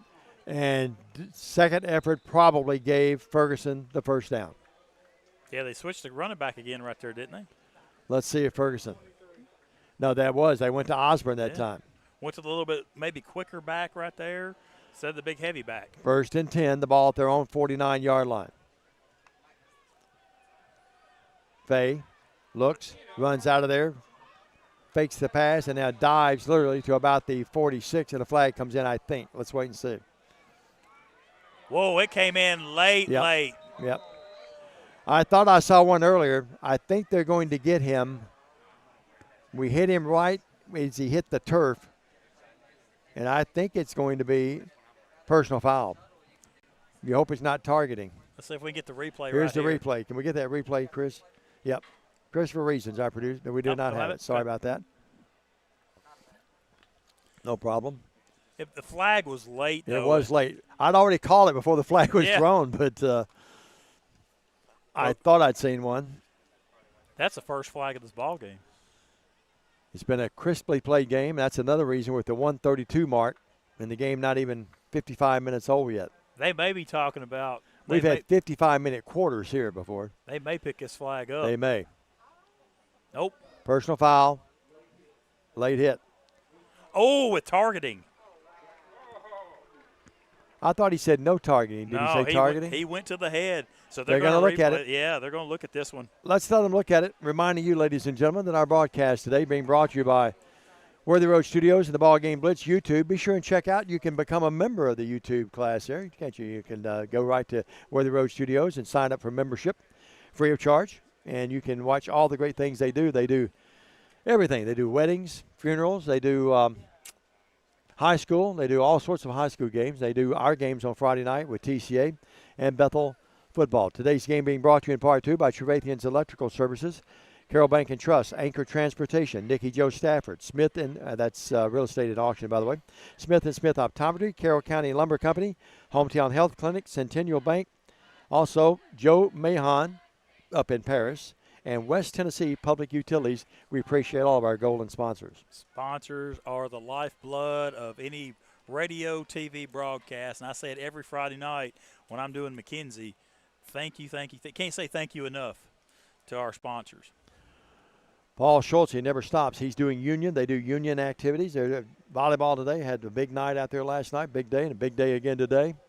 And we appreciate them being part of our Bethel family. They put on a production, and I'm not saying it because the guys are sitting right next to me, but they put on a production that's far better than anything we've ever had here. And we've done a good job through the years. But, I mean, it's the replays, the vivid images you see are much better than what we could produce here. Yeah, and I'm watching the officials down there right now looking at this replay. This one may take a second. They're going to watch this one over and over and over again for a couple of reasons. One, the flag came in way late. That's number one. So they better be sure, or that sideline coaching staff is going to go ballistic if you're on the Bethel side. It's going to be a big call here, too, because the ball would be right now. Yep. I mean, deep into Bethel territory in a 10-3 game with 1:32. Well, the folks across the way, wish we could get a shot of that if we could. They've got the hatchbacks open. They've got the tent out there. They pull right in there looking at it, probably watching us as well and listening to us. And it's the cheap seats is what we like to call here in the Knoll. Quite honestly, it's probably the best seats in the house because you've got air conditioning in your vehicle. You got a great view of the ball game. Most of all, if you've got binoculars, you can see us. Sure. Well, the other thing, I'm not sure about that, but the other thing is the Holland Farm right across. Yeah. The trees have grown up, though. We can't see the deer like we used to be able to see them. Remember that? I remember one time McKenzie was having a scrimmage here. I think it was against Crockett County many years ago, and the Holland's two dogs started chasing the deer. So about 25 deer came across the road. Yeah. And you never seen country boys stop, just salivate. You could say it was hunting season. The deer at the 40, the dogs at the 30. That's the deer right. At the yeah, exactly. Well, here we go. Here's the call by Mr. Sharp in the game. Tim Sharp, the referee today. Well, the official has his pad out writing. Well, that may not be good for Bethel. That may not be a good sign. And here we go.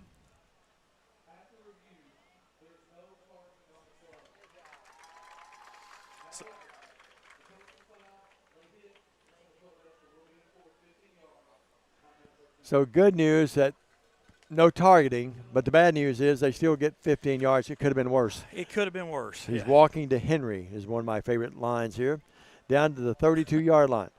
If you're from Belton, Texas, and you're ever in Carroll County and north of McKenzie here, do not ever speed through Henry. They're like flies. They set up everything up there. They've got the drones, I think, up there trying to catch you. 1:32, Henry's going to call me. Doubles here to the near side. Well, at 1:25 clock running, they give it this time to Osborne. Osborne bounces off a couple of his own blockers and gets yardage, positive yards to about the 30, make it the 27. Picks up 6 yards. Just straight power football right there. Give it to Osborne right off the right side. He powers his way straight ahead. Second down and 4. They think they can run the ball against Bethel, and for the most part they have. Here's the play. They go to the tight end, the same play that he called a moment ago, but incomplete. And Fay had too much English on that one. Third down and 4. Try to hit that tight end down the middle.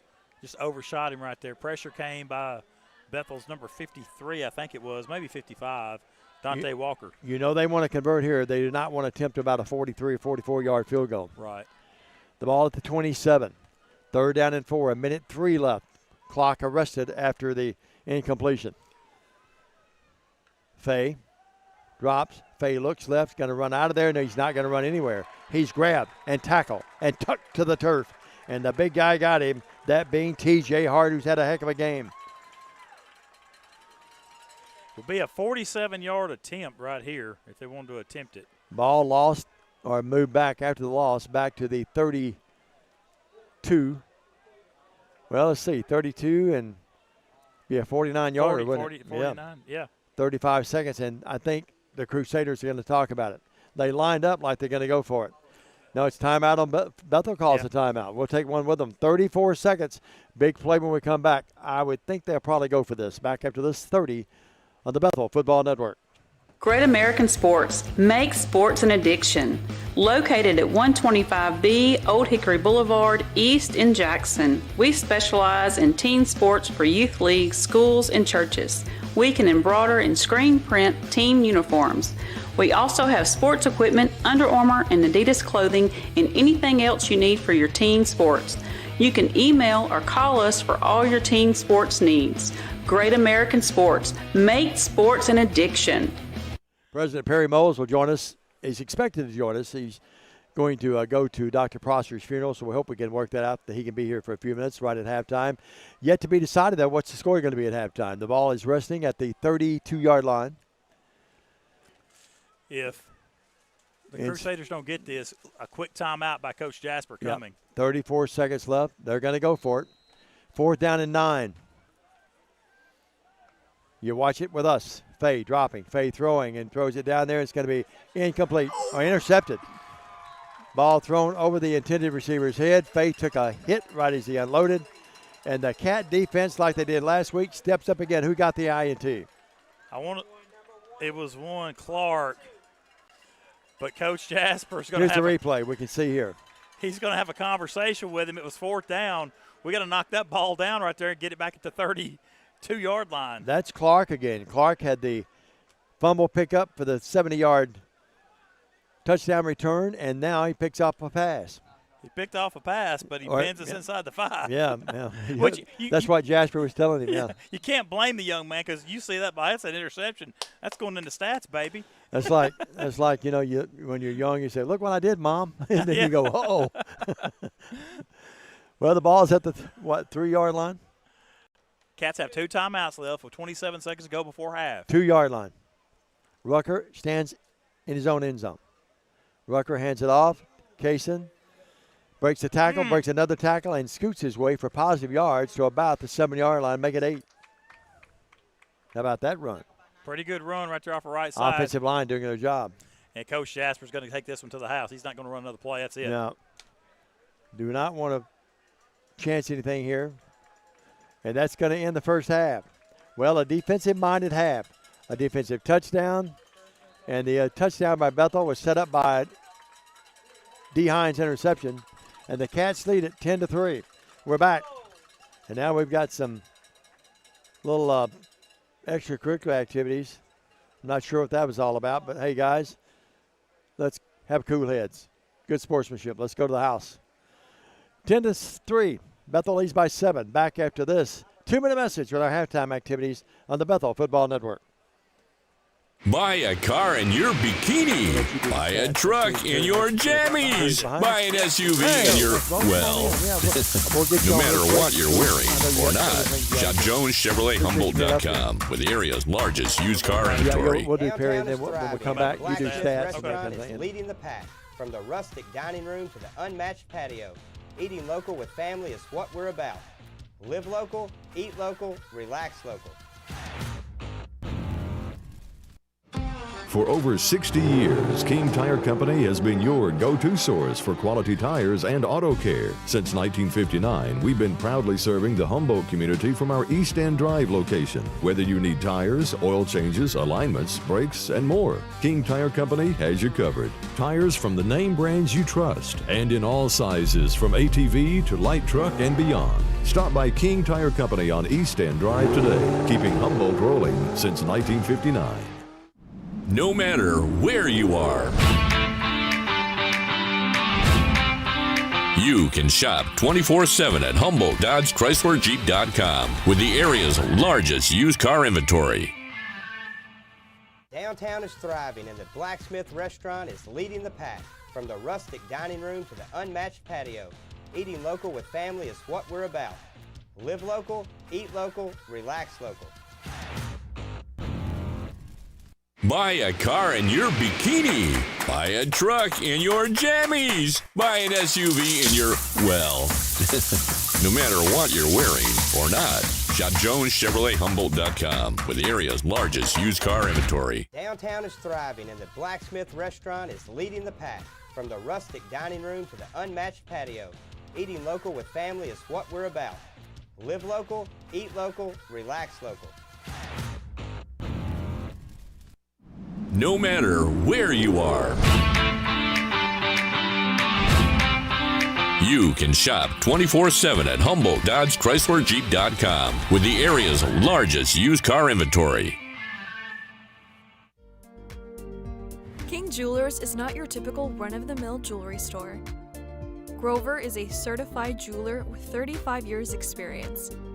This isn't just a jewelry store. It's an iconic symbol of love. How far would you go for love? King Jewelers, 16B Conrad Drive, Jackson. Buy a car in your bikini.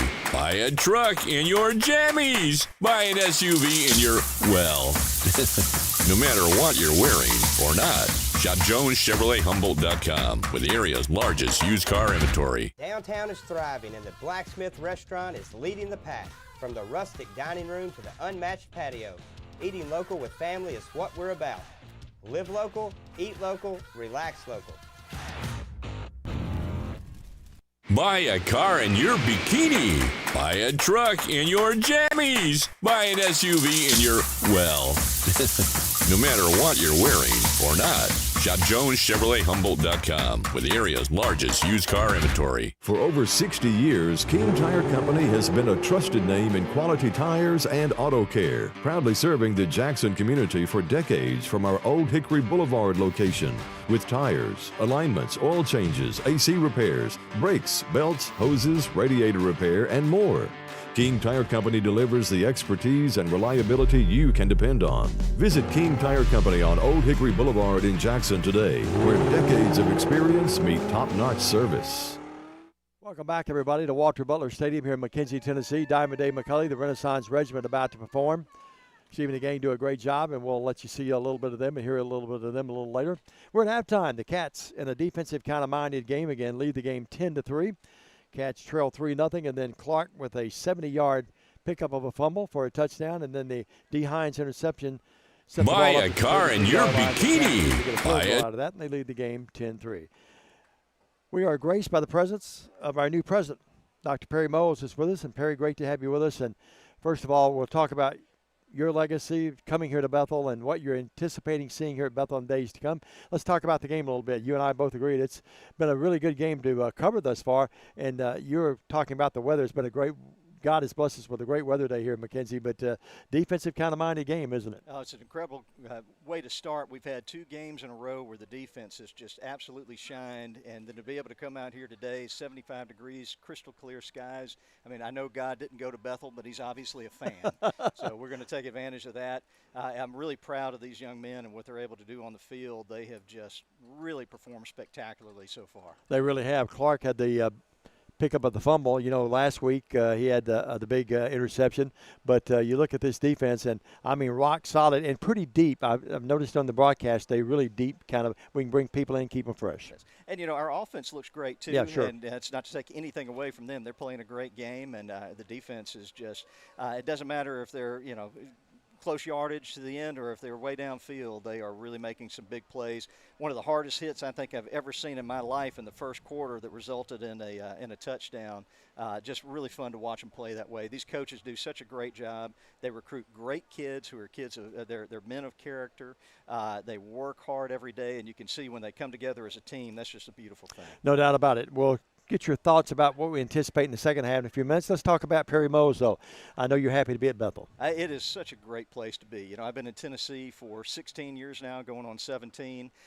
We moved to Nashville back in, I guess, 2008, and, you know, we became aware of Bethel then. Bethel was everywhere, and so to get to come be a part of this incredible institution that's been here for so long, has such a wonderful history, and to help build something new from that is a great experience. You had a great experience at Belmont. Talk about that if you would. I did. I was there for a decade, spent about 6 years in Vanderbilt, and had the opportunity to move about a mile down the road, and was at Belmont for 10 years, working in advancement, and got to work with some wonderful people. Another Christian university. That was my first experience in Christian higher education. So it was there I really understood and developed an understanding of how informative and influential in terms of character formation a place like Bethel can be. And so as we recruit, you know, these wonderful kids from all kinds of backgrounds that come here, they get incredible experiences in the classroom. They get incredible experiences with these coaches if they're athletes or if they're members of our Renaissance program. Everything here is built toward not just developing people who will go out and do really well in a profession, but who are going to be the kinds of citizens and members of communities and families that are going to be really productive and leaders. God has a way. I was reading my devotional yesterday morning, and God has a way to put us in the right places at the right times, and he certainly knows what he's doing, doesn't he? So far, I tell you what, he has blessed me in my life, and being able to be at a community like this. One of the things I say is, you know, we care as much about who these students are when they leave as what they do. And so to be a part of a community that has those values is really, really special. You have high expectations for Bethel in the years to come, and I know you're laying out a game plan, and you and Wayne Scott have worked hand in hand, I know, together, but your thoughts about what we can anticipate some things. I know you have some challenges, but you have some goals too, don't you? Absolutely. I tell you talk about Dr. Wayne Scott, what a great example of an incredible leader and somebody who's a visionary and a great partner. And Bethel is full of people like that who really want to see wonderful things ahead. So we have a trajectory that's going to be based in growth. We want to see the university grow, both in the number of students, but in the types of programs that we offer, those that are educational, and again, opportunities for, we talk about character formation. So being able to grow, be incredibly innovative in what we do. The modern world and modern education requires us to think a little differently in how we do things. So we'll continue to do things that we do really well and build upon those as a foundation. And what I look forward to is just seeing collectively what the people who are part of this community can help us grow and build. I totally agree. I want to brag a little bit. My 14th year, I was at Lambeth for 18 years. My 14th year here. It's been a labor of love, but I've become to love the staff here, not just the athletic staff, but the faculty. We've got a lot of wonderful people that are working here, yes. And I want to tell people out there that send your kids here. It's a good place to come. Absolutely. We will take great care of your kids, and when they come back to you, and we hope they come back here, they're going to be really productive members of the world. They're going to be leaders. They're going to be the kind of people that you're proud of. No doubt about it. You know, I introduced you to Derek Hubble, who's a legend here in Carroll County. Derek and Shante, when I came here 14 years ago, they were my first two student assistants, and now they're members officially on the staff here at Bethel. That's a pretty good legacy to leave. No doubt about it. Bring great people in and keep them here. I think they like me a little bit, but some days they don't like me, but most days I think they do. Talk about the second half. What do you anticipate here? Yeah, I'm certain we're going to see additional great defense. I'm sure that we're going to see some different offenses or offensive schemes coming our way trying to beat our defense. But what are we? It's 10-3. I think we're going to put at least another 14 on the board and keep theirs low. It's going to be a Wildcat win. Great to talk to you. You and I have met briefly, but great to talk to you and get to know you more. Later today, you are going to go to Dr. Prosser's funeral. Talk about that a little bit, if you would, before we let you go. I never got the opportunity to meet Dr. Bob Prosser, but what an incredible legend he is. And Dr. Walter Butler has become a great friend and a wonderful mentor to me as I've started this job. And I know Dr. Prosser's legacy is something that, Dr. Butler was able to build on. And, under Dr. Prosser's leadership, Bethel experienced incredible growth. So it's tough when you lose people who meant that much to an institution, and our hearts go out to his family. So we look forward to being with them this afternoon. You've honored us with your presence, with the interview today. Great to see you. Great to have you here, and great to have you leading our institution. Thank you. It's an honor to me. Thank you for the time. Thank you, sir. Dr. Perry Moles joining us at halftime. We'll take a 2-minute break. We'll be back unless you hear the Renaissance Regiment Band, and give you the stats of this first half. The Cats lead 10-3 back after this 2-minute message on the Bethel Football Network. Downtown is thriving, and the Blacksmith Restaurant is leading the pack. From the rustic dining room to the unmatched patio, eating local with family is what we Buy a car in your bikini. Buy a truck in your jammies. Buy an SUV in your, well, no matter what you're wearing or not. Shop JonesChevroletHumboldt.com with the area's largest used car inventory. No matter where you are, you can shop 24/7 at HumboldtDodgeChryslerJeep.com with the area's largest used car inventory. Hey Jackson, Chuck Hutton, Tennessee's trusted name in automotive excellence, is proud to announce the grand opening of Chuck Hutton Nissan, now open at the I-40 and 45 bypass right in the heart of Jackson. Come see why Chuck Hutton has been the go-to destination for car buyers in Memphis for over 100 years. Now we're bringing that same dedication and experience to Jackson. Come experience the Chuck Hutton difference for yourself. Chuck Hutton Nissan will have you saying, I'm going to Jackson.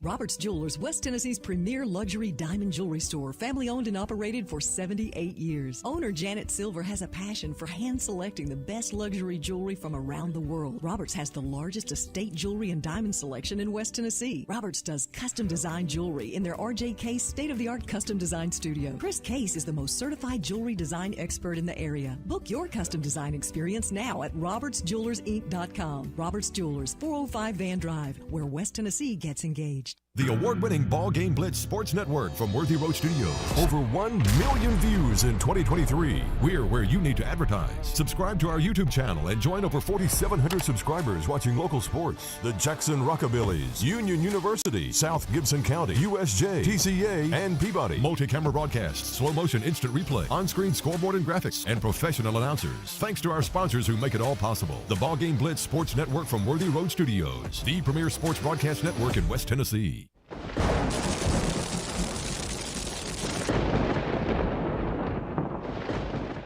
Great American Sports. Make sports an addiction.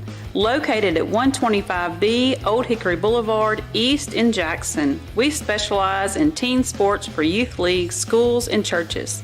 We can embroider and screen print team uniforms. We also have sports equipment, Under Armour, and Adidas clothing, and anything else you need for your teen sports. You can email or call us for all your teen sports needs. Great American Sports. Make sports an addiction. For more than 60 years, King Tire Company has been your go-to source for quality tires and dependable auto care. Our Airways Boulevard location in Jackson has proudly served the community for decades, delivering the excellence you've come to rely on. Whether you need tires, oil changes, alignments, brakes, and more, King Tire Company has you covered. All tire sizes, ATV to light truck and beyond. Visit our Airways Boulevard location in Jackson today. King Tire Company, where long-standing tradition meets exceptional service. Roberts Jewelers, West Tennessee's premier luxury diamond jewelry store, family owned and operated for 78 years. Owner Janet Silver has a passion for hand selecting the best luxury jewelry from around the world. Roberts has the largest estate jewelry and diamond selection in West Tennessee. Roberts does custom design jewelry in their RJ Case state-of-the-art custom design studio. Chris Case is the most certified jewelry design expert in the area. Book your custom design experience now at RobertsJewelersinc.com. Roberts Jewelers, 405 Van Drive, where West Tennessee gets engaged. engaged. Buy a car in your bikini. Buy a truck in your jammies. Buy an SUV in your, well, no matter what you're wearing or not. Shop JonesChevroletHumboldt.com with the area's largest used car inventory. Downtown is thriving and the Blacksmith Restaurant is leading the pack. From the rustic dining room to the unmatched patio, eating local with family is what we're about. Live local, eat local, relax local. And we welcome you back to Wildcat Stadium. Walter Butler Stadium has the Wildcats lead this one 10-3 at half as the Renaissance Regiment just did a performance here at halftime to entertain the crowd on a beautiful afternoon here in McKenzie, Tennessee, as the Crusaders of Mary Hardin-Baylor trail the Wildcats 10-3. Halftime statistics don't look like this. This has been a defensive battle. First downs for Mary Hardin-Baylor's 10 to Bethel's 5. Passing, 10 of 16 for Mary Hardin-Baylor's quarterback, 4 of 10 completions for Bethel's. Passing yard total, 75 for the Crusaders. Bethel only 18. Rushing attempts, 21 attempts for Mary Hardin-Baylor with 85 yards. Bethel, 20 attempts for 75 yards. Punt returns, Mary Hardin-Baylor, 1 return for 5. Bethel, 0 for 0. Penalties, 1 penalty in this ball game, 1 time for 15 yards, and that was here late in the second quarter, as Bethel got popped with a unsportsmanlike late hit out of bounds, or not out of bounds, but on the quarterback. Scoring summary for the first half. At the 1:23 mark of the first period, Lopez, a field goal for the Crusaders, was good for 32 from 32 yards out, made it 3-0. Bethel, in the second period, Fee's pass was complete to Ferguson. No gain on the play, but Josias Clark for Bethel forced a fumble and returned the football 70 yards for a touchdown to make it 6-3. The kick was good by Hernandez, put Bethel up 7-3. Then in the second period, the 2:57 mark, a field goal by Hernandez put the Wildcats up 10-3 to lead at halftime. Third down efficiency for the Crusaders, they're 2 of 6 at 33%. The Wildcats are 4 of 9 for 49%, or 44%, excuse me. Fourth down efficiency, 1 of 2 for Bethel, 50. Red zone scores, 1 for 1 for both sides, as this game is 10-3 Bethel at the half. Leading tacklers defensively for Mary Hardin-Baylor, Hill with 5, J.J. Davis with 2. For Bethel, Brody Franks has 6 total tackles, 4 solo, 2 assists, and Jazir Merrick's with 3 tackles, along with Josias Clark with 5. And again, the defensive play by both sides is what's really the entertaining part of this ball game, as neither offense have really been able to put offensive points on the board, but the defense has really stepped up on both sides, especially for the Wildcats. And Clark having another stellar defensive day as he returned that fumble for 70 yards for a touchdown to pair with his interception return last week that kind of propelled the defense and the Wildcats offensively against point to put the Wildcats up and get that win last week. 7:37 to go before we kick this one back off in the second half. We'll take another break, then we'll come back and talk about some more about the second half as you're listening to or watching Wildcat football here on Worthy Road Studio. Back after this 3-minute timeout. Buy a car in your bikini. Buy a truck in your jammies. Buy an SUV in your, well, no matter what you're wearing or not. Shop JonesChevroletHumboldt.com with the area's largest used car inventory. Roberts Jewelers, West Tennessee's premier luxury diamond jewelry store, family owned and operated for 78 years. Owner Janet Silver has a passion for hand selecting the best luxury jewelry from around the world. Roberts has the largest estate jewelry and diamond selection in West Tennessee. Roberts does custom design jewelry in their RJ Case state-of-the-art custom design studio. Chris Case is the most certified jewelry design expert in the area. Book your custom design experience now at robertsjewellersinc.com. Roberts Jewelers, 405 Van Drive, where West Tennessee gets engaged. Downtown is thriving and the Blacksmith Restaurant is leading the pack. From the rustic dining room to the unmatched patio, eating local with family is what we're about. Live local, eat local, relax local. No matter where you are, you can shop 24/7 at HumboldtDodgeChryslerJeep.com with the area's largest used car inventory. King King Jewelers is not your typical run-of-the-mill jewelry store. Grover is a certified jeweler with 35 years experience. This isn't just a jewelry store. It's an iconic symbol of love. How far would you go for love? King Jewelers, 16B Conrad Drive, Jackson. Hello, folks. This is Gary Deaton, right here at Deaton's Carpet One. I want to let you know we've been in business for 48 years. Here's what I believe has made the difference. Our lifetime labor warranty on everything we install. Our healthy living installation, bacteria and germs cannot survive in our new flooring. Our beautiful guarantee, if you don't just love it, we'll replace it. It will make your flooring experience priceless. We're located on Freedom Highway, 1000 Highway 45 bypass in good old Jackson, Tennessee. Hey Jackson, Chuck Hutton, Tennessee's trusted name in automotive excellence, is proud to announce the grand opening of Chuck Hutton Nissan, now open at the I-40 and 45 bypass right in the heart of Jackson. Come see why Chuck Hutton has been the go-to destination for car buyers in Memphis for over 100 years. Now we're bringing that same dedication and experience to Jackson. Come experience the Chuck Hutton difference for yourself. Chuck Hutton Nissan will have you saying, I'm going to Jackson. And we welcome you back to Wildcat Stadium as the Wildcats lead the Mary Hardin-Baylor Crusaders 10-3 here at halftime.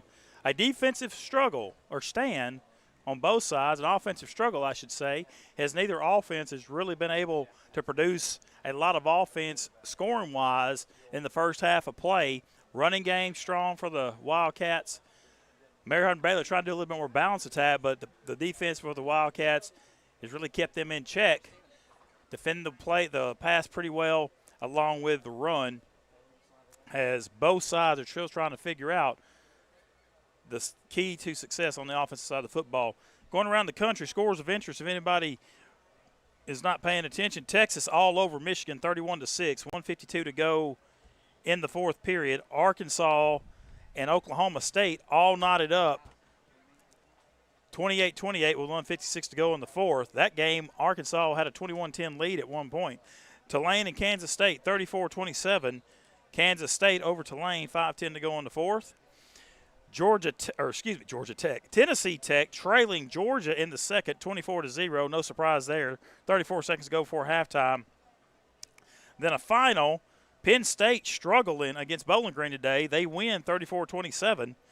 But a struggle. Syracuse tops Georgia Tech 31-28.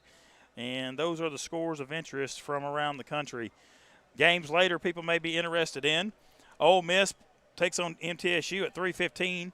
Florida A&M Miami. Tennessee and North Carolina State tonight. Kentucky, South Carolina should be kicking off here shortly. Alabama playing South Florida later on this evening. So just some scores of interest from around the area. Keep us abreast of the way football is being played across the South and the country today. Cats next week go on the road to Thomas. That kickoff will be at 11 o'clock. We will not broadcast that game. We'll try to get that streamed to you through the Thomas website as the Cats make their first road appearance and won't be back home for another 4 weeks after that road trip next week. Both teams back out on the field doing their stretches to begin the second half of play.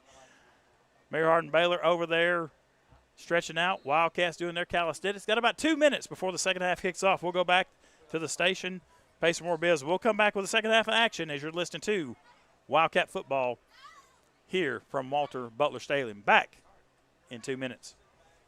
Downtown is thriving, and the Blacksmith Restaurant is leading the pack. From the rustic dining room to the unmatched patio, eating local with family is what we're about. Live local, eat local, relax local.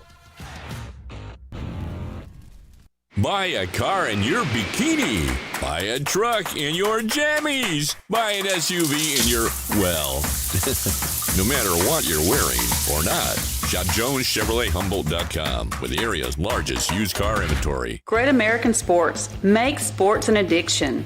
Located at 125B Old Hickory Boulevard, East in Jackson. We specialize in teen sports for youth leagues, schools, and churches. We can embroider and screen print team uniforms.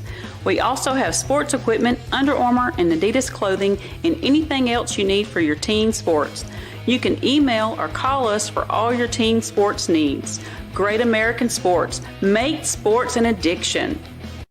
Hey Jackson, Chuck Hutton, Tennessee's trusted name in automotive excellence, is proud to announce the grand opening of Chuck Hutton Nissan, now open at the I-40 and 45 bypass right in the heart of Jackson. Come see why Chuck Hutton has been the go-to destination for car buyers in Memphis for over 100 years.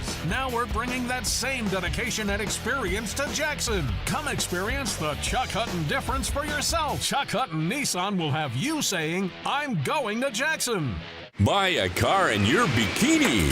Buy a truck in your jammies. Buy an SUV in your, well, no matter what you're wearing or not. Shop JonesChevroletHumboldt.com with the area's largest used car inventory. Downtown is thriving and the Blacksmith Restaurant is leading the pack. From the rustic dining room to the unmatched patio, eating local with family is what we're about. Live local, eat local, relax local. We're back at Walter Butler Stadium here in McKenzie, Tennessee. You folks from Belton, Texas, just now joining us.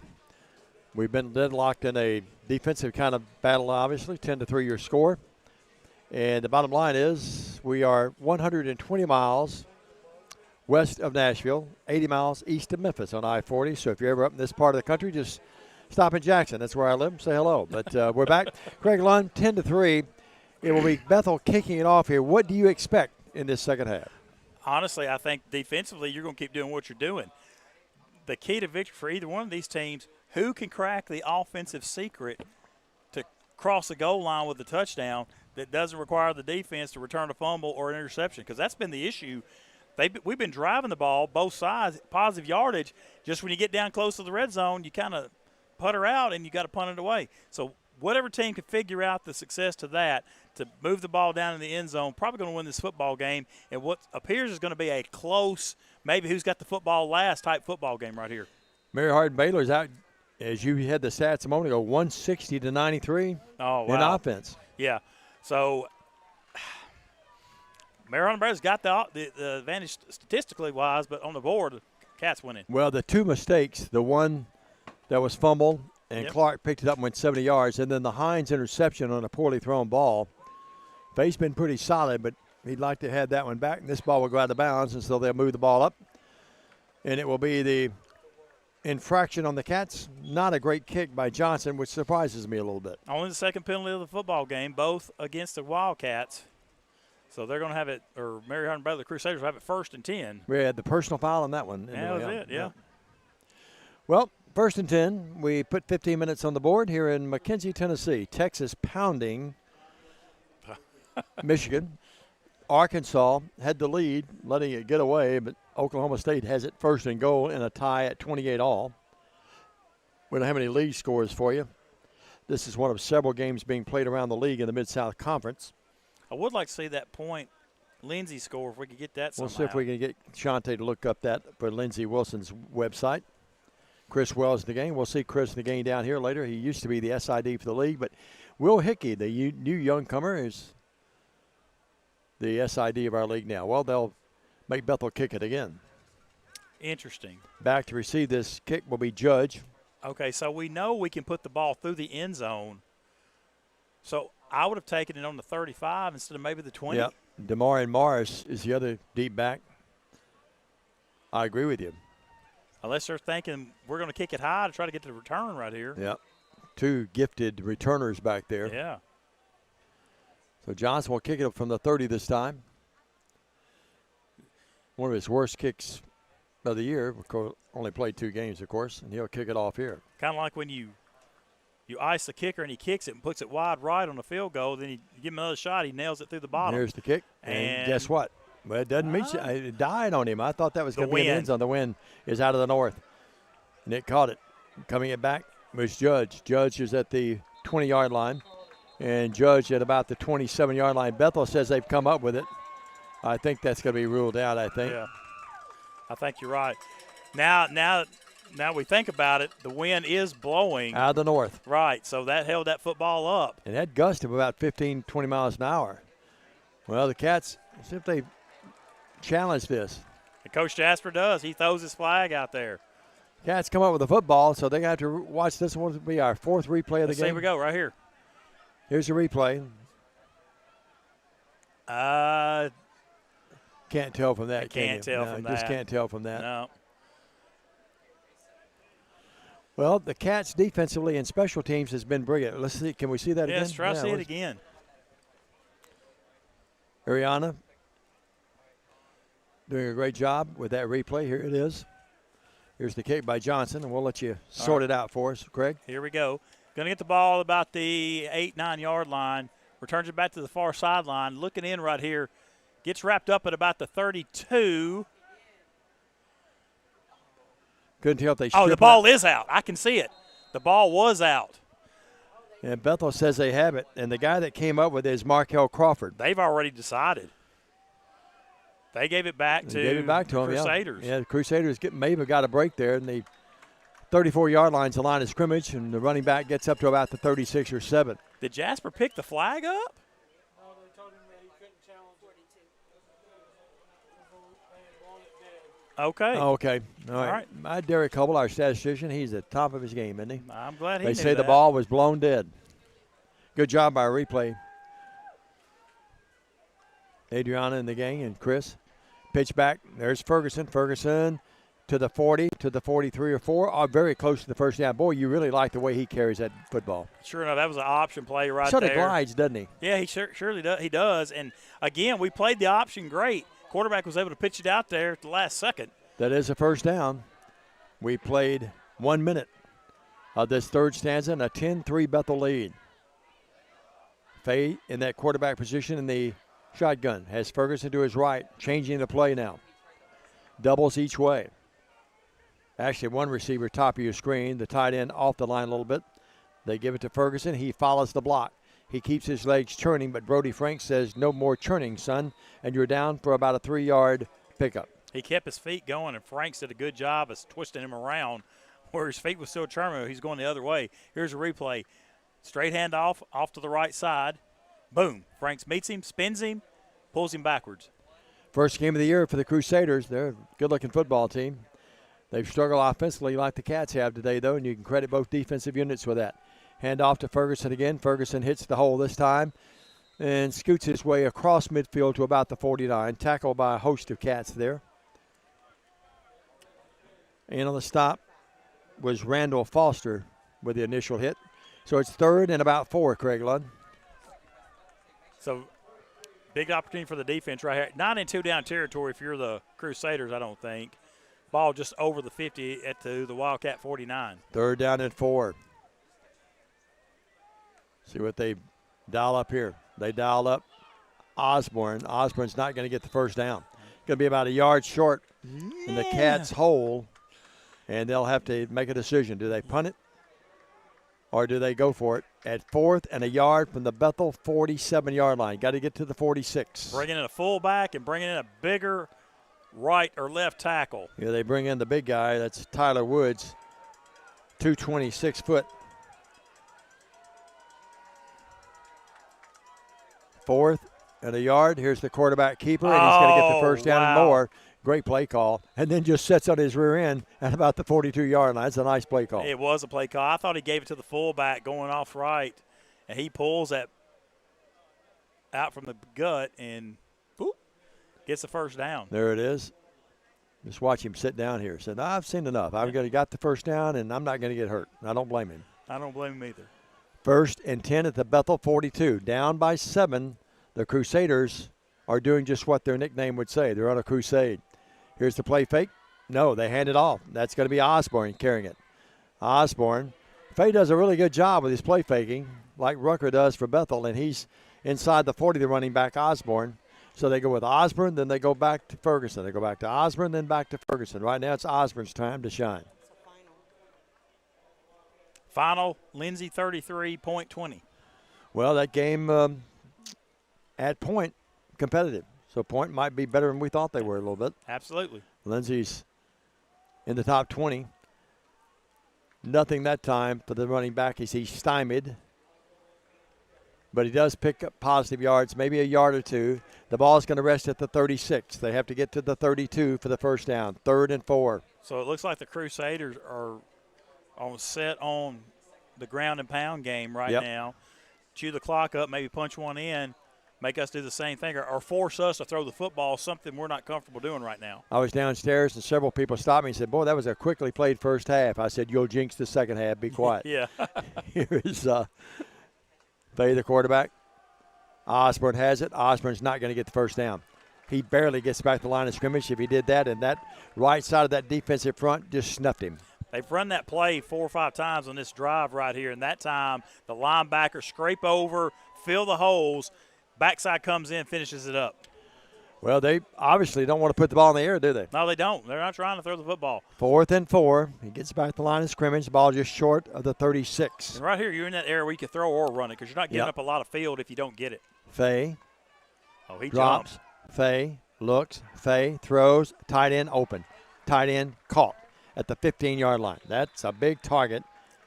And Fay kept his poise and patience and found him at the 15-yard line. Tight end came right off that right edge. Here's a replay, Craig.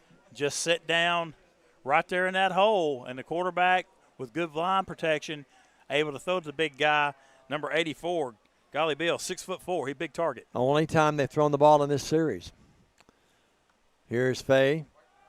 Play fake to Osborne. Now they bring Osborne out of the backfield, and it's going to be caught, though, by the tight end, and he's going to score. I think that pass was actually intended for Osborne, and the tight end catches it. Touchdown. A big one-handed grab right here for the tight end. Gakian. Watch this. Here he goes. Throws it back across the grain. I think you're right, Dave. I think it was intended for the back or the wide receiver, and the tight end puts his paw up, pulls it in, Lynn Swanish style, and takes it into the end zone. Had a couple of big third-down conversions there, too, didn't he? And actually a fourth-down conversion. 9-11 mark, 15-yard pass. Left-footed kicker. Yep, that's Lopez again. Snap back, ball down, kick up to tie the game, and he just did. It's tied at 10 with 9-11 left in the third stanza. Back after this 30 on Worthy Road Studios and the Bethel Football Network. For over 60 years, King Tire Company has been your trusted source for quality tires and auto care. Since 1959, our family-owned business, now managed by our third generation, has proudly served the community with 3 locations: East End Drive in Humboldt, Old Hickory Boulevard in Jackson, and Airways Boulevard in Jackson. From tires and alignments to oil changes, general repair, brakes, belts, hoses, radiators, and more, King Tire Company has the expertise and service you can count on. King Tire Company, keeping you on the road since 1959. And we welcome you back to Walter Butler Stadium as the Hardin-Baylor Crusaders tie this ball game up 10-10 on a touchdown pass to Christopher Gakian. Yeah. Golly, Bill. So they tied up 10-10 on a very methodical and running series coming out, and then they go to the pass 2 times, and it sets up the touchdown. I will tell you, the way he spells his name would not lead you to believe that it's 54 yards. Thank you, sir. 54-yard drive, Derek Couple tells me. Here's Lopez's kick. You hear the thud all the way up here, and T.J. Taylor is going to get it at the goal line. He's at the 5 to the 10 to the 15, and he is cut down with a beautiful downfield tackle. Textbook by Ethan Rayfield. And number 31. Bethel's not going to have great field position. That was a great open field tackle right there. Just like a little bullet, comes up and just cuts the tree out, flips him up, takes him down. Oh, they're excited, too, over there. They are. Well, I'll tell you how excited they are. Justin Hines Moore was standing number 45. He was standing looking at the bench saying, all right, guys, come on out here. Let's go at it again. Almost like a wrestling kind of mentality there. 9:06 left in the third quarter. Rucker. Play fakes. Rucker back in that backfield, scrambling, scooting, trying to keep it alive. After all of that, he ran about 10 or 15 yards and got a yard. They had that well covered. 1 yard's better than a negative 3 yards. Yeah, no doubt. Because that play broke down from the get-go. Yeah, you can sort of tell the spunk right now is in the helmets of the Crusaders, aren't they? Justin Hines Moore, 6'4", 280-pound defensive end, crashed down to the inside and was able to get back there, get pressure on Rucker. You know, we haven't mentioned Hill a lot, but he had 5 tackles in that first half. Here's the handoff to Kaysen. Kaysen's got the first down. No, he may be about a half a yard short. Let's see what they mark it with the left foot. He's got it. Right foot, no. Kaysen ran the ball hard that time, and they're giving him, well, the chain game's moving, but the official, yeah, now they're moving. He barely got it by the length of a football. 1st and 10, Cats. Pretty good spot right there by the officials. Good hard run by Kaysen. Back to the line of scrimmage very quickly, the Cats. 8 minutes left in the third. Tied at 10. Rucker drops. Rucker throws. Rucker overshoots everyone. Great downfield coverage. Burris was covered beautifully by Marcus Taylor II. Flag on the play. And the flag is back where the linebackers or defensive backs would be. Let's see what that's about.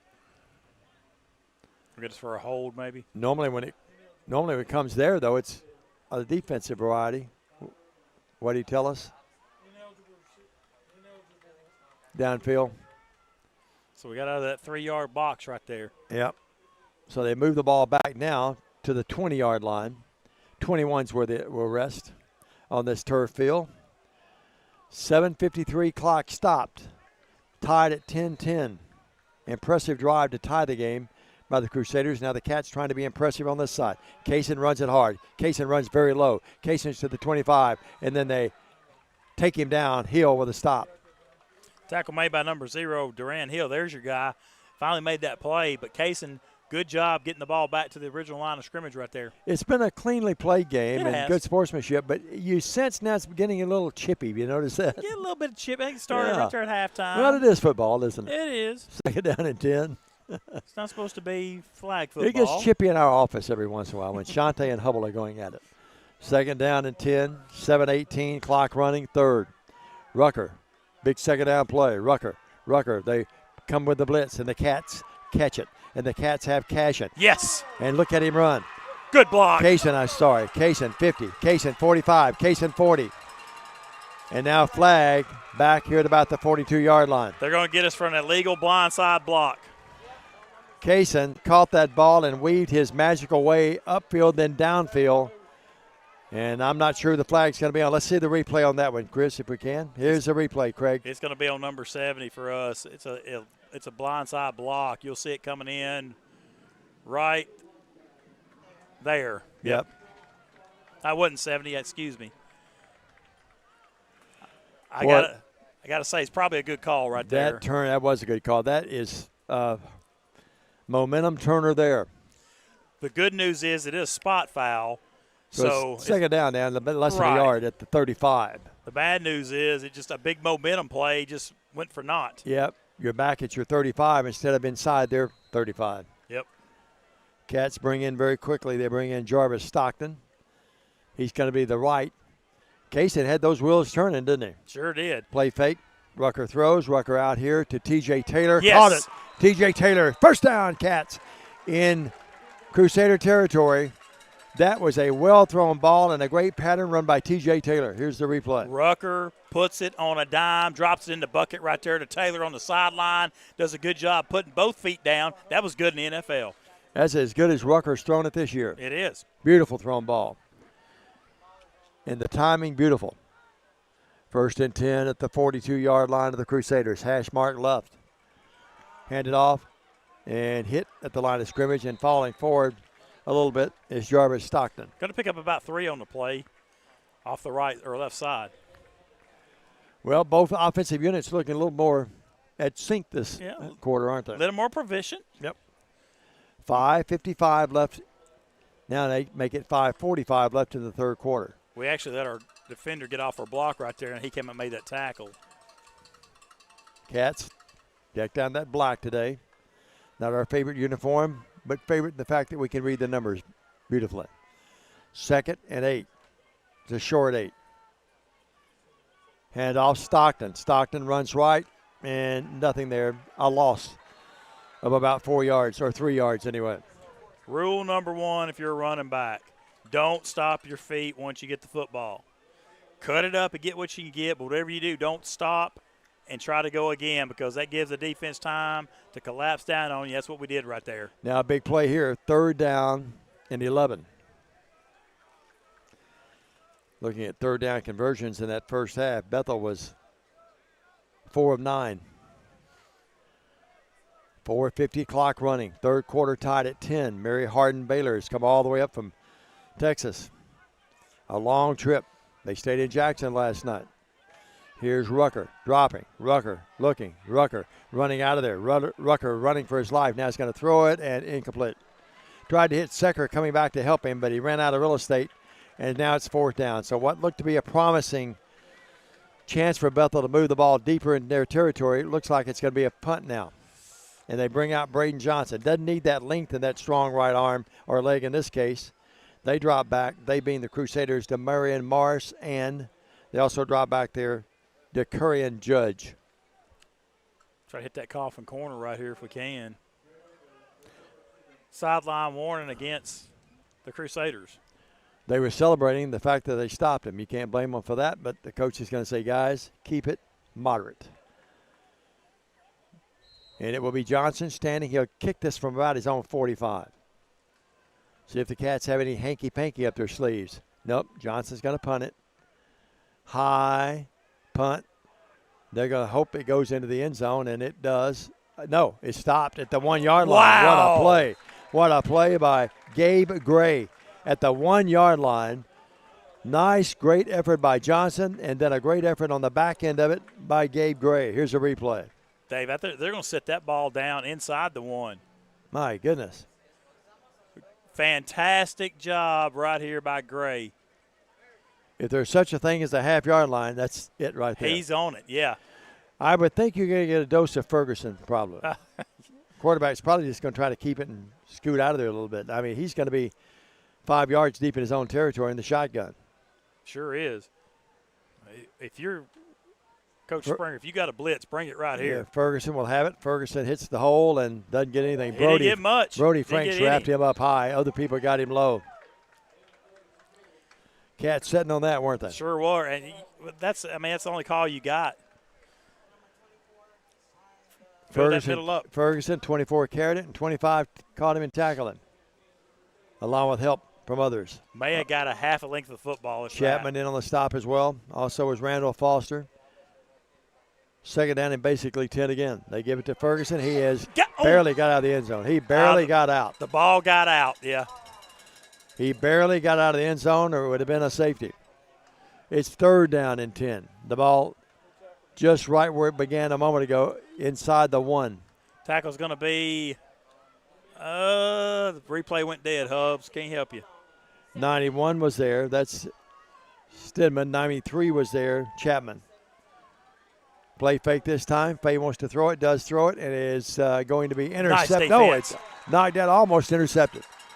Intended that one that time to A.J. Williams, and as deep as you can go in your end zone, the punter is going to be back there punting this football. Great defensive play right there by the Wildcats. It's number 3, Murden. Read it beautifully, jumped the route, had an opportunity for an interception, but at the end of the day, he knocks it away and going to force the Crusaders to punt it from deep. Tell you why he had to throw it, too. Darian Lewis was on a blitz, and I mean coming right at him. They picked him up. Secker will stand at his 35, at his own 35. Now the wind's with Lopez the to punt it. It is, and boy, he hit a nice punt. Secker's going to let that thing bound around. It takes somewhat of a Bethel bounce, so we'll be down at the 46-yard line. Good job. The Cats will have great field position to begin this with 3:07 tied at 10 in the 3rd. Good punt by the Crusader. He kicked it away from our center field. Lopez, 37. Our returner, so he didn't get an opportunity to return it. And the wind kind of helped the calls right there. It did. So we go to the 46 we do with 3:07 left here, and the Cats a chance to get something on the board here with great field position. Yeah, big opportunity right here for the Wildcats. Really need to take this one down and score with 3:07 to go in the 3rd, because points are a premium right here in this ball game. 1st and 10, Bethel at the 46-yard line of the Crusaders. Play fake Rucker, keeps it on the quarterback keeper. The call was there, and he gets about 5 yards. Good read right there by Rucker. Straight quarterback draw, like you said, Dave. Takes it off the right side. Give me 5 yards every time, every play. I'll take it. Bethel will have the ball now with a 2nd and 5. The ball at the 31. Clock running, 2:45. And the Wildcats tied at 10. They trail 3-0, led 10-3, tied at 10 early in this quarter. Bethel football today on Worthy Road Studios YouTube. You can join and subscribe to them there. Here's Rucker with a quarterback keeper. He's got the first down and more as he scrambles and scoots his way to about the 32. Tackles made by number 9. Both teams will throw the ball, but both teams, the inclination today is just run it. It is. Both sides. I like what they're doing right here, too. Crusaders have that one linebacker. Now they slip another one up there. But we're able to get hat on hat and get some blocking up front right there. 1st and 10. Rucker hands it off. Stockton. Stockton, big hole. 25, 20. They grab him and tuck him to the turf at the 18. Another first down for your Bethel Wildcats. We get this replay right here. Those linebackers suck down to the inside on this play fake right here, and that's what springs the run to the outside right there. Eventually, both D-lines have to begin to get tired, too, in this half. For sure. 1:35 left in the third. The Cats knocking on the north end zone door. Tied at 10. First game of the year for the Crusaders. For the Wildcats, second game. They're 1-0 after a 20-6 win over Point last week. Rucker, play fake, keeps it, and turns the right corner. He's inside the 15, down to the 10, and very close to about the 9-yard line. Got a helmet removed, so Rucker's got to come out of play. So who's going to go in there? Will it be Hewitt? Nothing yet. Let's wait and see.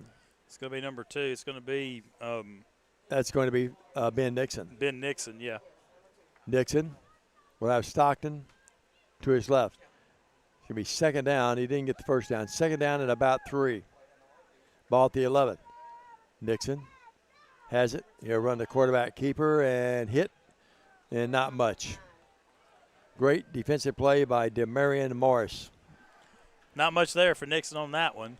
It's going to be third down at about a yard. Have to get to the 8, and the ball's at just inside the 10.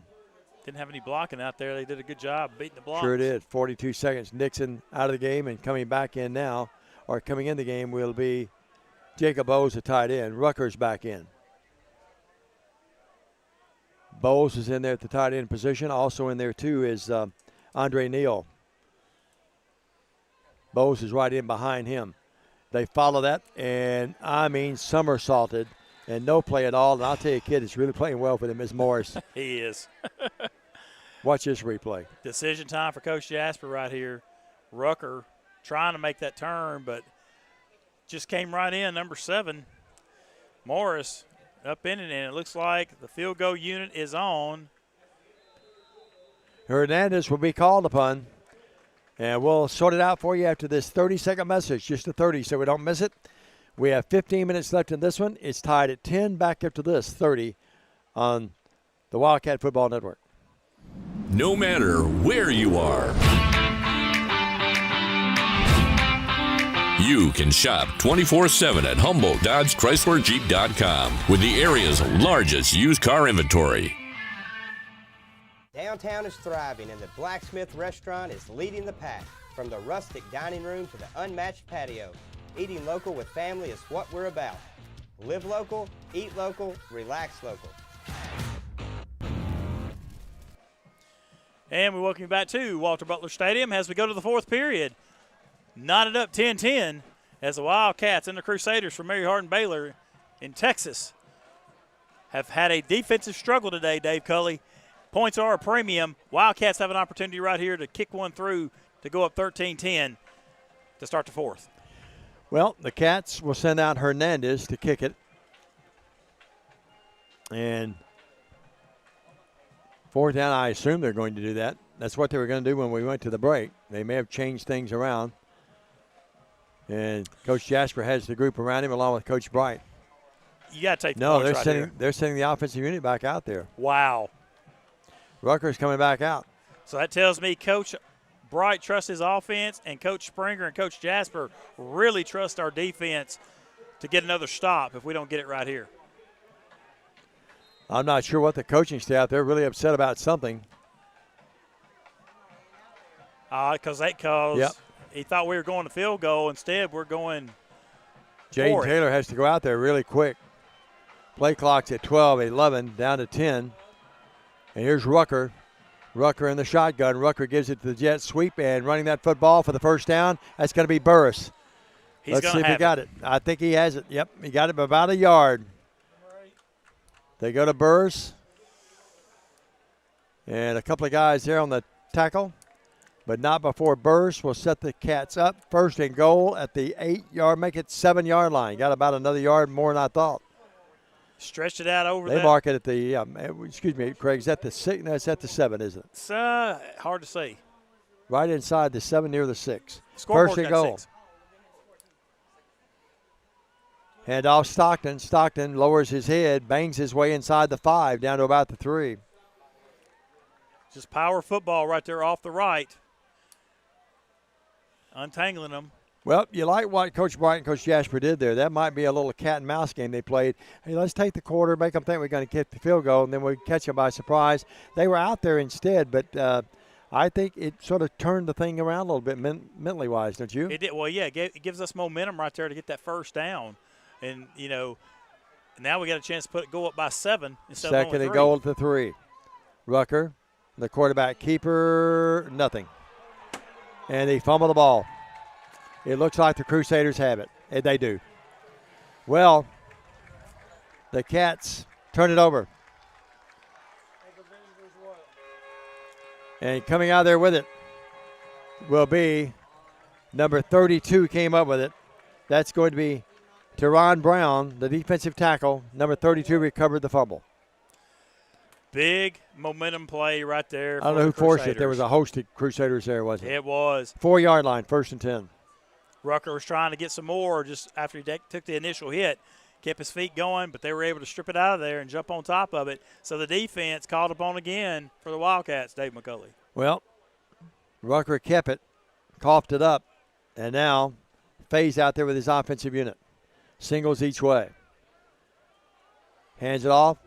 That is running it. Ferguson up near the 10. He's going to pick up a good 6 yards. Well, 9-yard line. Give him 5. Excuse me, Craig. A tackle made by 42, Dustin Chavis for the Wildcats. How big will that turnover be? Mark it down. So it's going to be 2nd and 5 at the 9. I would think Ferguson again. Let's wait and see. It is Ferguson again. He wraps it up, and he got to the 10. That's about it. Maybe a little over the 10. So it's going to be 3rd and 4. Now, Craig, they would be kicking. I can't see the flag. They'd be kicking into the wind now. Into the wind, It is, yeah. Or punting in the wind if they had to punt it. So the Cats would like nothing better than to stop them. Folks, we're under 13 minutes in the fourth quarter in a game that is a little over 2 hours old. That's remarkable in the eye, and, of course, they're Division III, but still. Faye, Ferguson. Ferguson turns the corner. He'll not get to the first down. No. He snuffed down at about the 11. That didn't fool anyone there. It didn't. I really thought they would pull that right there and let that quarterback take off with it, get everything flowing one way, pull it back to the other side. But they wanted to ride the big running back, try to let him get to first. Not enough. Defense holds once again for the Wildcats. I'm surprised it didn't go to the tight end. He's been a big weapon for them. 11-yard line, so punting into the wind will be Lopez. He'll stand back on the L of the Wildcats spell down to our right. 12:06 clock running. By the time he punts it, it'll be under 12 minutes. Punts it away, and the wind grabs it, but it's a nice punt, and Secker will get it at midfield. Turns the corner 45-40, 35-30, and twists and dives his way to about the 29-yard line. Great return by Secker. Not a bad punt, but in that wind, that's all he could get out of it. Kind of hung it up right there, gave Will time enough to get underneath it, set his feet, make a good catch, take it up the sideline for a great return for the Wildcats for this offensive series. We're right back where we were a moment ago before they turned it over, before Bethel turned it over, but now it's the Cats, a chance to get this thing going. Big number 73, Christian Hardin, the offensive lineman, leads them out. He's followed and joined by Tyrell Wynn and others. Rucker sets Bowles down, Neal down to the left. Got his one running back to his left, Stockton. Rucker's got to throw it over the middle, and it's incomplete. Bethel won the flag, but it's incomplete. Coach Jasper pleading to the field judge about that call. He may have a case, unless he's going to say it's uncatchable. I guess that's what they're going to say. Let's see here. Yeah. Couldn't tell. Yeah, tough angle right there. The Cats bring in another receiver, two far side left. Taylor's the outside guy there. Second down and 10 from the 30, or make it 28. And nothing there at all as a scrub is, and now we've got players going at it a little bit. Been a cleanly played game, guys. Let's keep it that way on both sides.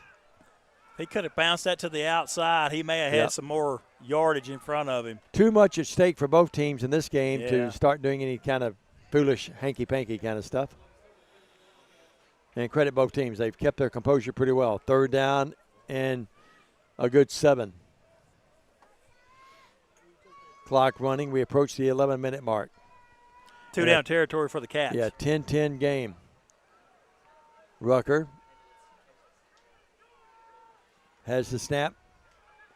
Has the football, looks left, double pumps, throws, incomplete. Went through the hands of Stockton. Probably should have been caught, to be honest with you. Let's look at the replay here, Craig. See what you thought. It was caught, but it was out of bounds by the second receiver. Yeah. Oh, okay. That was a bullet. Good coverage downfield by the Crusaders. Watch. Boom, off his hands.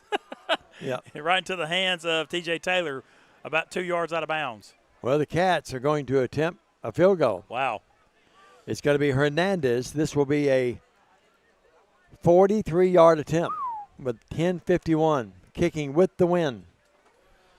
I don't think they'd have him doing it if it was the other way around. I agree. Johnson, the holder, Wynn, the snapper, and Hernandez from 43 yards out, just inside the left hash. Snap back, ball down, kick up. That kick is up, and it is good. It barely got across the crossbar, but the Cats take a 13-10 lead. Hernandez delivers back after this 30 on Worthy Road Studios.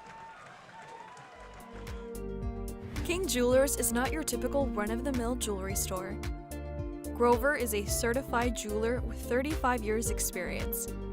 This isn't just a jewelry store. It's an iconic symbol of love. How far would you go for love? King Jewelers, 16B Conrad Drive, Jackson. Butler Stadium has the Wildcats off the foot of 43 yards.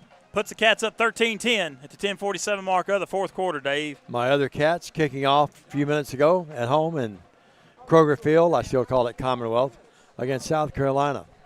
Well, the Cats get a big stop, force them to punt into the wind, and then they use the wind for the field goal from 43 yards out. 13-10 your score, 10:47 left of the game. Hernandez with a big three-pointer right there. Barely got over the crossbar, but in the box score, it's a field goal, 43 yards. He'll be telling his grandkids years from now, I kicked a 73-yarder one time. Here's Johnson. It was a low liner, too, wasn't it? It Barely was. got over. Johnson to kick it away. Here's his kick. High, end over end, touchback city. And the Crusaders will have it. Both teams have played well today. Both have been really spunky. Been a cleanly played game, and both teams' defensive units have just been outstanding. Well, you know, they say defense wins championships, and right now this is a defensive battle by both sides. And if you ever doubted that in the NAI, of course, this is a Division III NCAA school. If you ever doubted that in the NAI, just look up Carroll, Montana's numbers through the years. 13-10 your score. Not that they couldn't score, but you didn't score against them. 25-yard line, 1st and 10 with 10:47 left in the game. Fay, tight formation with his running back, Play fake. Faye's going to keep it. Faye at the 30, 35, 40, 43-yard line. A pickup of 23 yards. Man, had a missed opportunity right there. Z.J. Matthews was in the backfield, had the quarterback with a paw on him. He was able to get away from it and then turn a negative play to a big positive play. And what set all that up is the fact that you've got to fear a little bit their running back, in this case, Ferguson.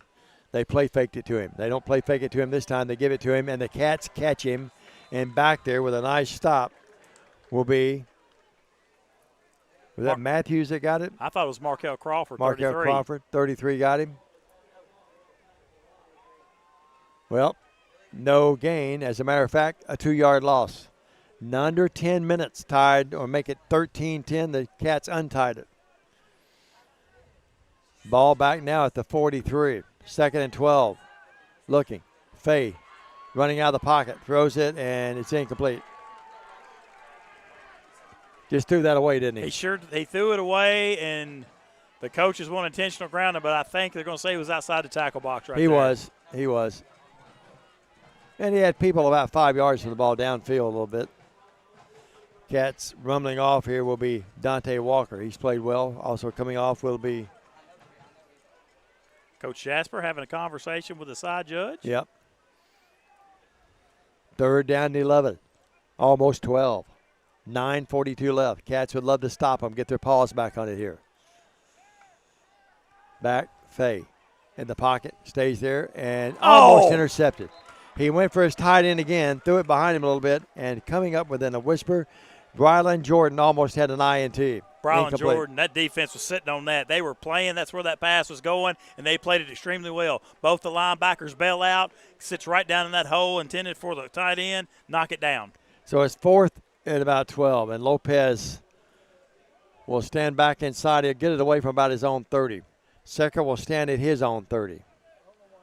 Feeling like the wind will knock it down a little bit. There's Lopez, gets it away.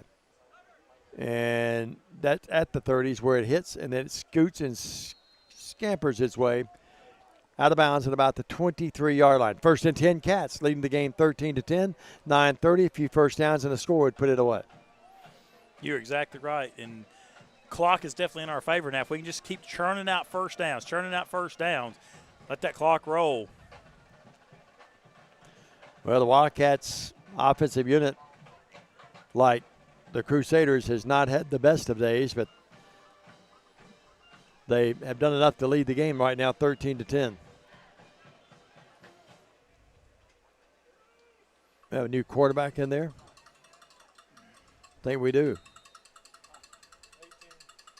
In the game will be for the first time Cade Hewitt. He's playing with a bad shoulder, but he runs it anyway, and he's going 100 miles an hour, and the whistles blow it all dead. Well, his legs are loose now. Yeah. False start on the Cats. So it'll be first down still, but now 1st and 15. That's going to move the ball back inside your 20. That's something you don't want there. Trying to see if I see Rucker on the sidelines, and I don't. I wonder if he's in the tent. He may be in the tent. So the ball moved back to about the 18 now, almost 17-yard lines where it is. 1st and 15. Hewitt keeps it on the quarterback keeper. He's going to turn the corner. He's a big kid, but they knock him down. He gets to the 5 yards that Bethel lost, back to about the 22-23.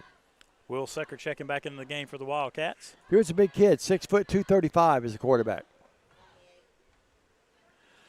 You don't see a ton of 235 quarterbacks, do you? No. 9:06 left. We hit the 9-minute mark right there. The Cats with 20 on the play clock. Hewitt getting the call in from the near side here. Hewitt hands it off. That's going to be Kaysen. Gets positive yards to about the 3 or 4 yard mark there, and he's going to be at the 29. They have to get to the 33. It's actually at the 28. 3rd and 5, Craig. Big play here, the biggest 3rd down conversion. And now Rucker comes back in the game. Rucker comes back in. And Hewitt will go out. Trying to see if Hewitt is showing any signs of that shoulder being banged up. Didn't show any. I think I think Rucker, he might have been working on him a little bit here, but he looks like he's okay. We approach the 8-minute mark. Rucker on a 3rd down and 5.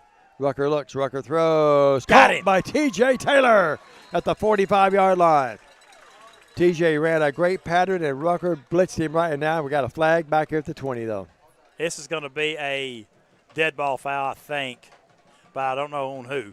We got a helmet that's off. And personal foul, roughing the passer. So tack 15 on. Here's a replay. Rucker looks to his left, throws a strike. Oh, it's a good call.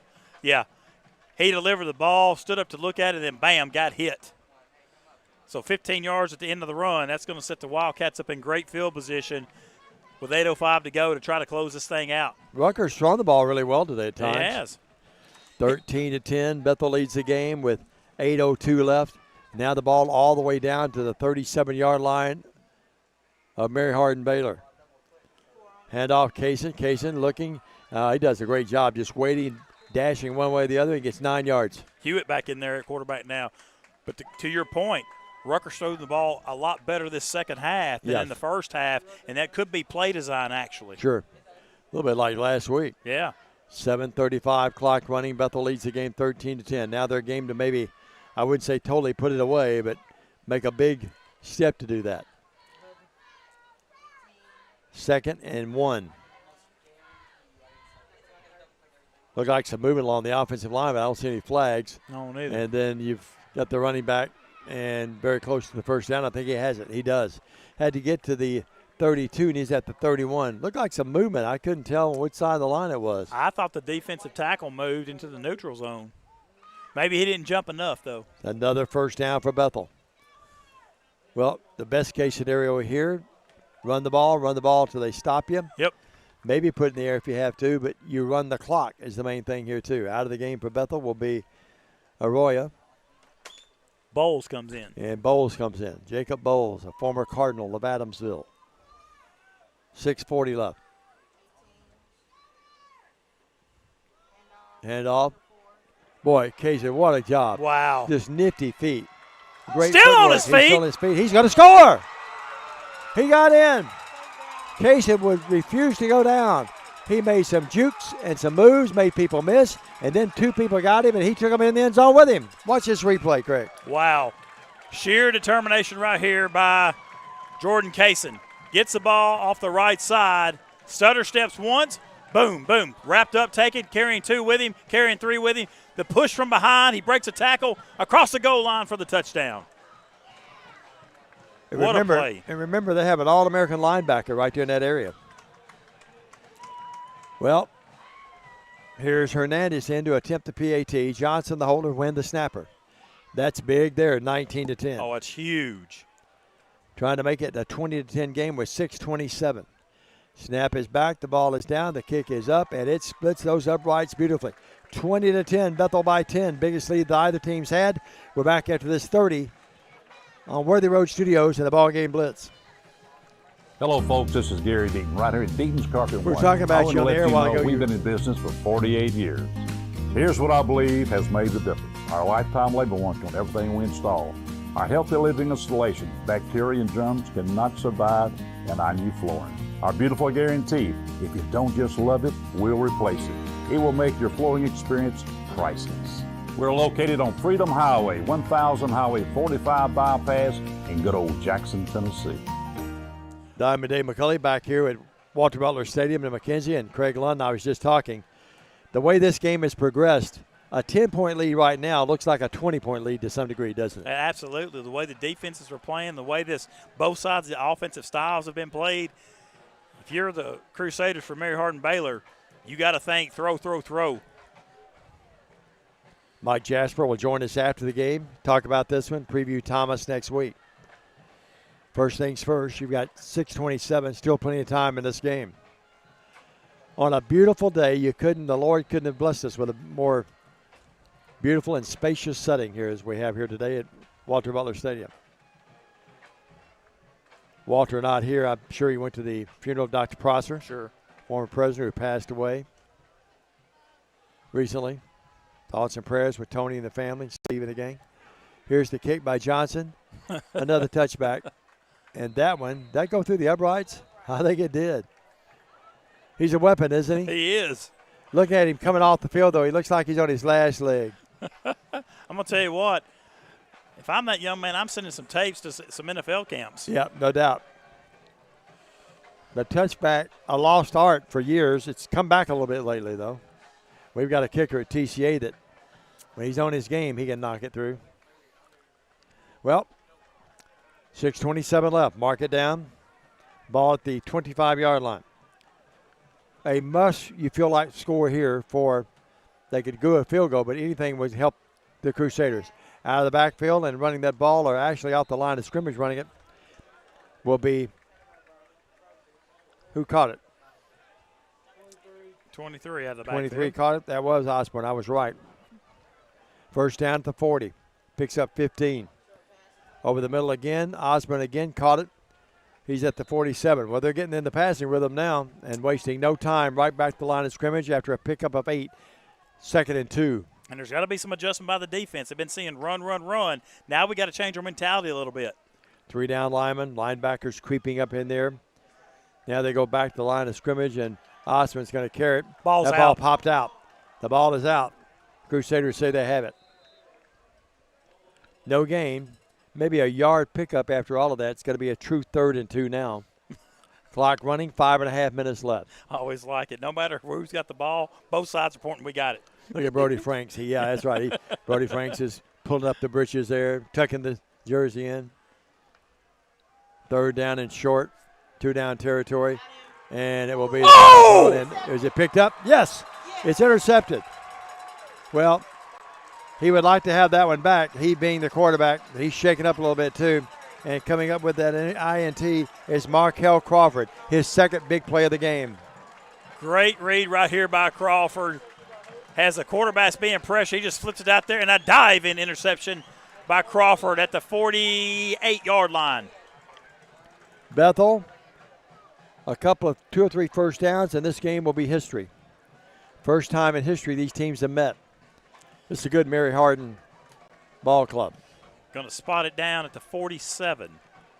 Bethel's defense has been the big key today, and the offense, when they've had to make big plays, they have at times. Storyline of the game.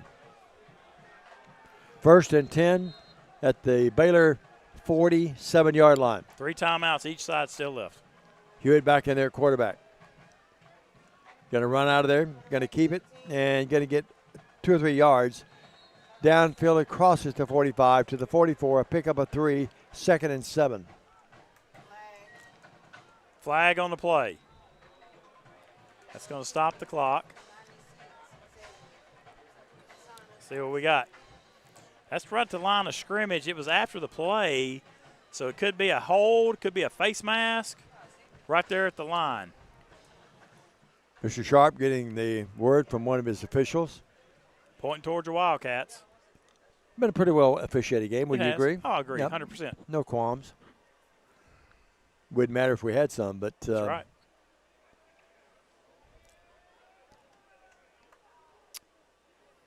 Mr. Sharp will tell us. Unsportsmanlike conduct, Bethel. Well, you don't want that. I know it's a game that people get chippy in and late hits and maybe some seen, some not, but the bottom line is you don't want to do anything, and to get a penalty at this point at the time, you got the game right in your hands, the cusp of winning it. Good crowd here, Craig. A real good crowd. I mean, it wound up being a great crowd, you know. And, again, I'll say, Tennessee plays at night, Bethel plays in the afternoon, Yep. Bigger crowd. You know, when I was with Hugh Freeze, I was in Lambeth for 18 years. The last 2 I was there was with Hugh Freeze. He purposely moved the kickoff in Lambeth games up to noon to stay away from the 2:30 SEC game. Smart. Smart play, yep. Well, it's going to be 2nd down, and the ball is going to rest at the 30 or make it 41, and Bethel has to get to the Crusader 37. A ways to go. And free play. Yeah, it's going to be a free play. Their defensive line jumped. And not much on that run. And I think there was a face mask because the entire crowd and coaching staff reacted to that little play right there. Here's a replay. Let's see. So we got defense of all sides, we know. Oh, yeah. How do we miss that one? Yeah. We were just bragging on them, too. We were, yeah. Well, if you want to come to a game that you can really hear the crowd, there's not huge crowds for soccer, not being demeaning saying that, but you hear so many things up here from the parents and some of the fans and some of the students that we have to just sort of have a look of chagrin on our face. Let me put it that way. Shante and Hubble and the gang up here, everyone that's up here can attest to that. Some of it you can't understand, but some of it you probably don't want to understand. Second down and about 18. Second and 17 officially by the scoreboard. 4:13 clock running. Bethel's ally down. Quarterback keeper. Bethel's like this play, and diving his way across midfield and scampering his way there will be, again, Cade Hewitt. Well, you know, Bethel's really had that play in the playbook a lot, the quarterback keeper today, haven't they? It has, and it's worked very well. Got positive yards out of it for the most part. And would have had a big run right there. Demarion Morris for the Crusaders, able to hang on to that jersey and wrap Hewitt up and take him down. Sort of become old school football, hasn't it? Sure has. Timeout by the Crusaders. 3:43 left of the game. Bethel leads it 20-10 in a tight game the entire day, and we'll take a quick 30. This is Bethel football on Worthy Road Studios in the BallGame Blitz. Great American Sports. Make sports an addiction. Located at 125B Old Hickory Boulevard, East in Jackson. We specialize in teen sports for youth leagues, schools, and churches. We can embroider and screen print team uniforms. We also have sports equipment, Under Armour, and Adidas clothing, and anything else you need for your teen sports. You can email or call us for all your teen sports needs. Great American Sports. Make sports an addiction. And we welcome you back to Walter Butler Stadium. Here as the Wildcats are nursing a 20-10 lead over the Mary Hardin-Baylor Crusaders with 3:43 to go in the contest. Cats have the ball, 3rd down and 10. Ball spotted on the Crusader 42-yard line. Bethel on the road next week. Off week the following week. On the road the next week. We'll not be back here until early October. That's going to seem like forever. I know. 3 weeks in a row. 2 road games and an open date. Maybe you'll get some rest on those Saturdays. Well, maybe, but chances are probably not. It's always something. 3rd down and 10. Not griping, but just part of it. Absolutely. Rucker hit again. Bounces off 2 or 3 guys. Still on his feet. Go down, young man, and don't get hurt.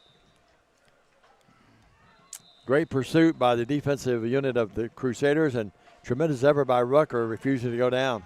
And another timeout by the Crusaders. Try to preserve that clock with 3:29. Let's keep it here. Bethel now with a 4th and a long. Just punt the game away and put it back in the hands of your defense, which has really been superb. Right, and, I mean, to be fair, the Crusaders have started throwing the ball a little bit on that last drive. It was successful. Just rushed the quarterback, pushed pressure on him. He threw one away, made a great defensive play, but got to respect that pass deep too. We pray for traveling mercies for Mary Hardin-Baylor and their team and their staff and the fans that came this long distance. We wish them the best of luck throughout the rest of the season. And, of course, the Cats, likewise, we wish traveling mercies for our fans and all the folks that make their way. We've had people tailgating since this morning and people out putting up tents when I arrived here about 8 o'clock this morning. Yes, Hubble can tell you, and Shante, I never sleep. 3:29. These 2 young whippersnappers haven't got much sleep yet either. Soccer match the other night that was longer than this football game. 3:29. Here's the kick. Oh, good high, spiraling punt. And fair catch at about the 10-yard line. So Bethel's defense now can just say, okay, we're going to come at you and just put this thing away. Well, it helps with that big high punt right there. Put it on the 10-yard line. How big was that punt? There are a couple to get that for us, I'm sure. At the 10-yard line. Well, it looks like another win, be 2-0. Not over yet, but a much different kind of flow to games than last year, isn't it? Yeah, absolutely. And again, we talked about that in both pre-games of both weeks. This may be what the Wildcat faithful can expect moving forward. Yeah, sure could. Triples here to the near side, one receiver far side right. The throw out here to number 11, caught. Then he's being quickly caught by Beasley. Jalen Beasley got him, but the catch was by Jerry Cephas. They haven't gone today much, of course, in this half, but they haven't really passed the ball a lot in this half either. He was their big weapon in the first half. Pick up 8, second down and 2. Throwing again, here's the tight end, caught it, steps out of bounds, backsiding there. Markel Crawford, good coverage. Just a little out pattern there to the tight end, Guykin. 2:47 left. Boy, he's the kind of kid you love to have on your team. He's a good-looking athlete. Rebels. Wildcats got 3 defense backs back. Working with it now. Fay stands in the pocket, flushed out of there now. Says, come on, somebody give me a block. He's going to run out of bounds across the way at about the 28-yard line. There comes a flag in. Well, let's see how this is going to play. So if the ball would be at about the 28, but we'll have to sort this thing out. Here's your replay. Let's see what we got here. Chuck Hutton replay. Doing a good job of downfield coverage. Quarterback has no place to throw it, so he's going to take off with it. Going to roll to his right. Motioning to go down, but nothing there. Pump fake. Still going out of bounds, out of bounds, out of bounds. Oh, yeah, it's going to be on the Crusaders. It's going to be on the tight end, I think. Yeah. Proper call, too. 24. Was that 24 yeah, Ferguson? 24, I thought it was 84. Yeah. 24? Well, the coaches of the Crusaders can't be happy about that.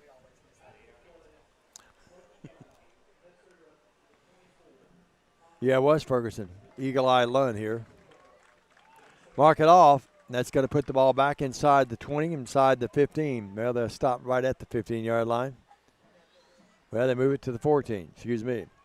2:27. That's not what the Crusaders want there. They have to get all the way up to their 34, and the ball's back at the 14-yard line.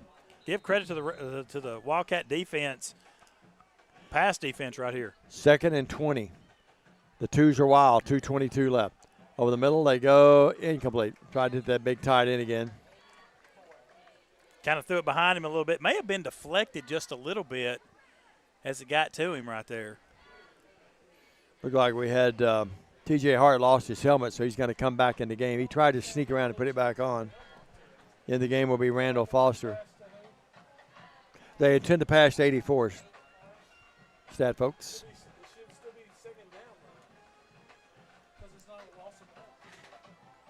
Third down and 20. Fay stands back, throws it, and almost intercepted again. Great coverage. You won't see any better coverage than Clark just had. Pretty good defense right there. Let's see it right. I mean, elbows, Dave, sorry. Again, pass defense downfield, superb right here. Yep, great job. Well, this one pretty well being over unless they can convert here and the folks packing up their gear across the way on the hill. Derek Hubble will be at one of the local eateries here signing autographs later. 4th and 20. Yet to be determined the actual location. Pass out here, and it's caught and very close to the first down. Got to be on the spot. Catching that ball is Cephas. Oh, let's see. Are they going to give it to him? Yeah, they're moving first the sticks. down. Yeah, he barely got it. Wow. Coach Jasper out on the field and a timeout. 2-minute timeout. We'll take it as well. Just a 30, though. 20-10. Bethel leads the game by 10 over a really good Crusader team. The Cats have put it together, hopefully, for 2 weeks in a row. Back up to this 30 on the Bethel Football Network. Buy a car in your bikini. Buy a truck in your jammies. Buy an SUV in your, well, no matter what you're wearing or not. Shop JonesChevroletHumboldt.com with the area's largest used car inventory. Downtown is thriving and the Blacksmith Restaurant is leading the pack. From the rustic dining room to the unmatched patio, eating local with family is what we're about. Live local, eat local, relax local. Appreciate one of the Crusader staff members. The team actually flew into Memphis. Had a little flight problem, they tell us, but flew into Memphis, so traveling mercies for them going back home. Well, it's 1st and 10, so that keeps the door slightly ajar for the Crusaders. The mayor's in the house. Good to see him back here. Ryan Griffin. The mayor has cookies. He does have cookies. Triples far side right. Fay rushed out of that pocket. There he will throw, deflected, but caught. And that's Jerry Day Jr. who caught that. He's on his feet and out of bounds across the way at about the 48-yard line. 1st and 10. And a big chunk of yards there with 1:50 left in the game. And this is not over yet. Crusaders have a little life left in them, Dave. They do. That ball looked like it was deflected. It was deflected. Fay stood in there like Rucker and done a good job today, despite some pressure. Triples here to the near side, 1:50 remaining in the game. Got an injured player over there on the sideline. Is that what it is? Yeah. There's a delay here. Well, say a little prayer for him, folks. Let's hope he's okay. Training staff over there looking at him, attending to him. Coach Jasper pacing down here. He knows this is not over. A score, an onside kick. Anything can happen. That's right. You and I have been doing this for a long time. We've seen a lot of strange things, haven't we? Sure have. Well, delay for a moment still with the injured player over there in the bench area. He's up, okay, so that's good news. That's the receiver, Jerry Day Jr., who was shaken up, but he's all right if the Day family's watching. 1st and 10 at the Bethel 48. Fay drops back. Fay throws, caught, and no gain, maybe a yard or two. That's one of those deals that almost be better to drop that ball. You sure would have. Picks up 2 yards, but a dangerous throw right there by the quarterback. Your instinct is to catch it, though, isn't it? Yeah, it is. They move Ferguson to the left of Fay. Fay drops. Fay looks. Good downfield coverage being pursued, and Fay throws it, and it's going to be another pick. The guy that forced that was number 12, Tyson Hornbuckle, and then picked off downfield by Jazir Merrick's. Jazir Merrick's. But all forced that time, Craig. Let's give Hornbuckle his due. Absolutely. Right here. Pressure comes, rolls him out, tries to force the throw by Hornbuckle, and then up, catch, 2 feet down, catch ball, put it away, 1:21 to go. Fay would like to have that on a yo-yo and come back to him, wouldn't he? 1:21. Crusaders should stop the clock one time. Yep. Well, the next thing to be determined here is when they'll take the yellow tent down with the vehicle backed up over there. I'm going to say they'll start right now taking it down. What do you think? It's going to be 1st and 10 for the Bethel Wildcats, and they'll go into the victory formation, basically, just take a knee and get this thing over with. Bethel will go to 2-0. The Crusaders will fall to 0-1. We were talking about their website earlier. They do a great job with that, and I love the fact the Crusaders, they call them the Crew. So the Wildcats, it didn't come easy, though, did it? And we didn't think it would become easy one way or the other. We did not, and it was a defensive battle all day. Bethel made some big plays when they had to.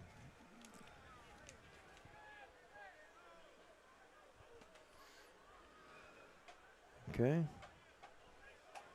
We appreciate that. Appreciate some nice compliments from the crew. Is that right? Am I reading that right?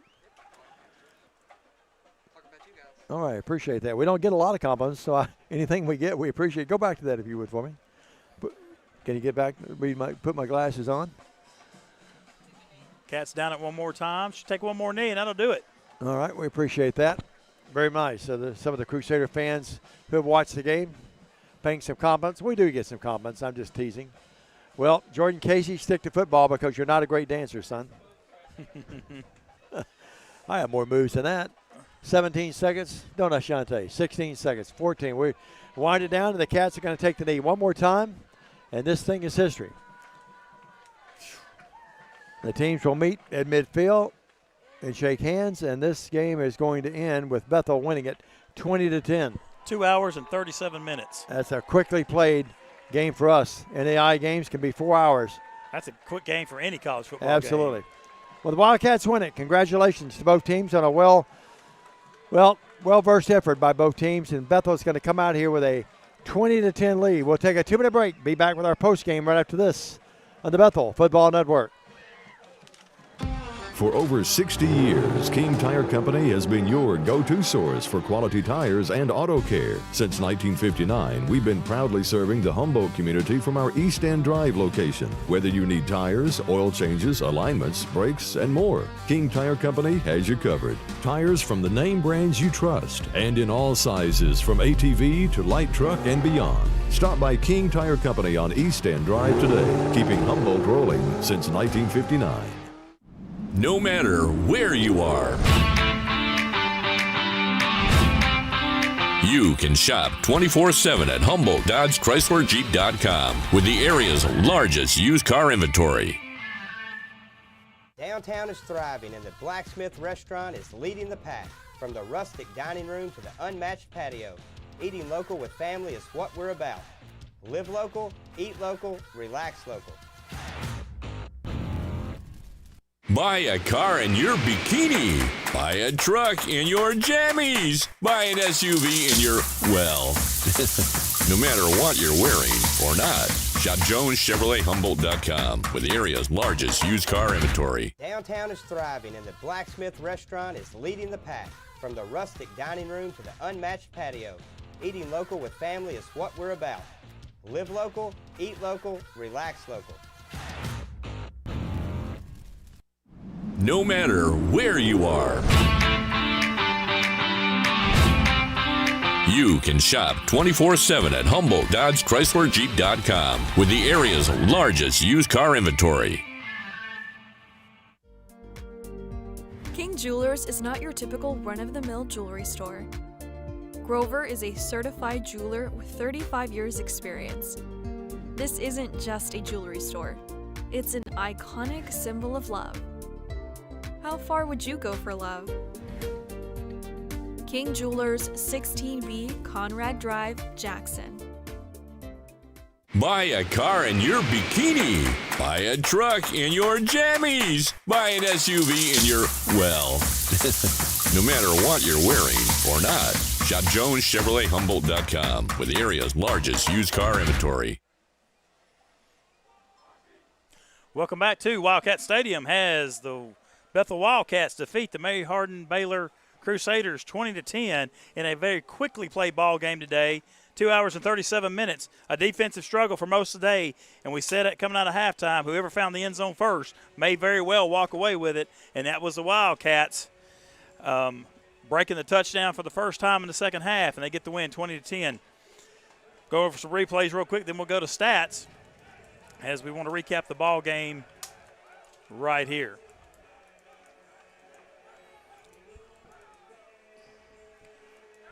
Here we go. Rucker looking to throw the pass. And it's going to be intercepted by Hardin-Baylor. Then they come back, dump a pass out there to the offense, and it's broken up by Clark. Clark picks it up, and he rumbles some 70 yards for a defensive touchdown to put the Cats up 6-3 before the extra point by Hernandez.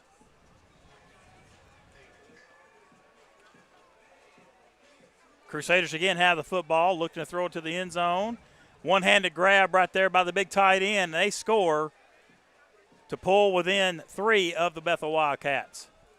Kaysen, an effort that will go down into the record books, didn't give up, pushes across the end zone in the second half for the go-ahead touchdown, and from that point on, the Cats never looked back as that pushes the lead out to 17-10. And then the pickoff right there by number 33 for the Wildcats kind of seals the deal.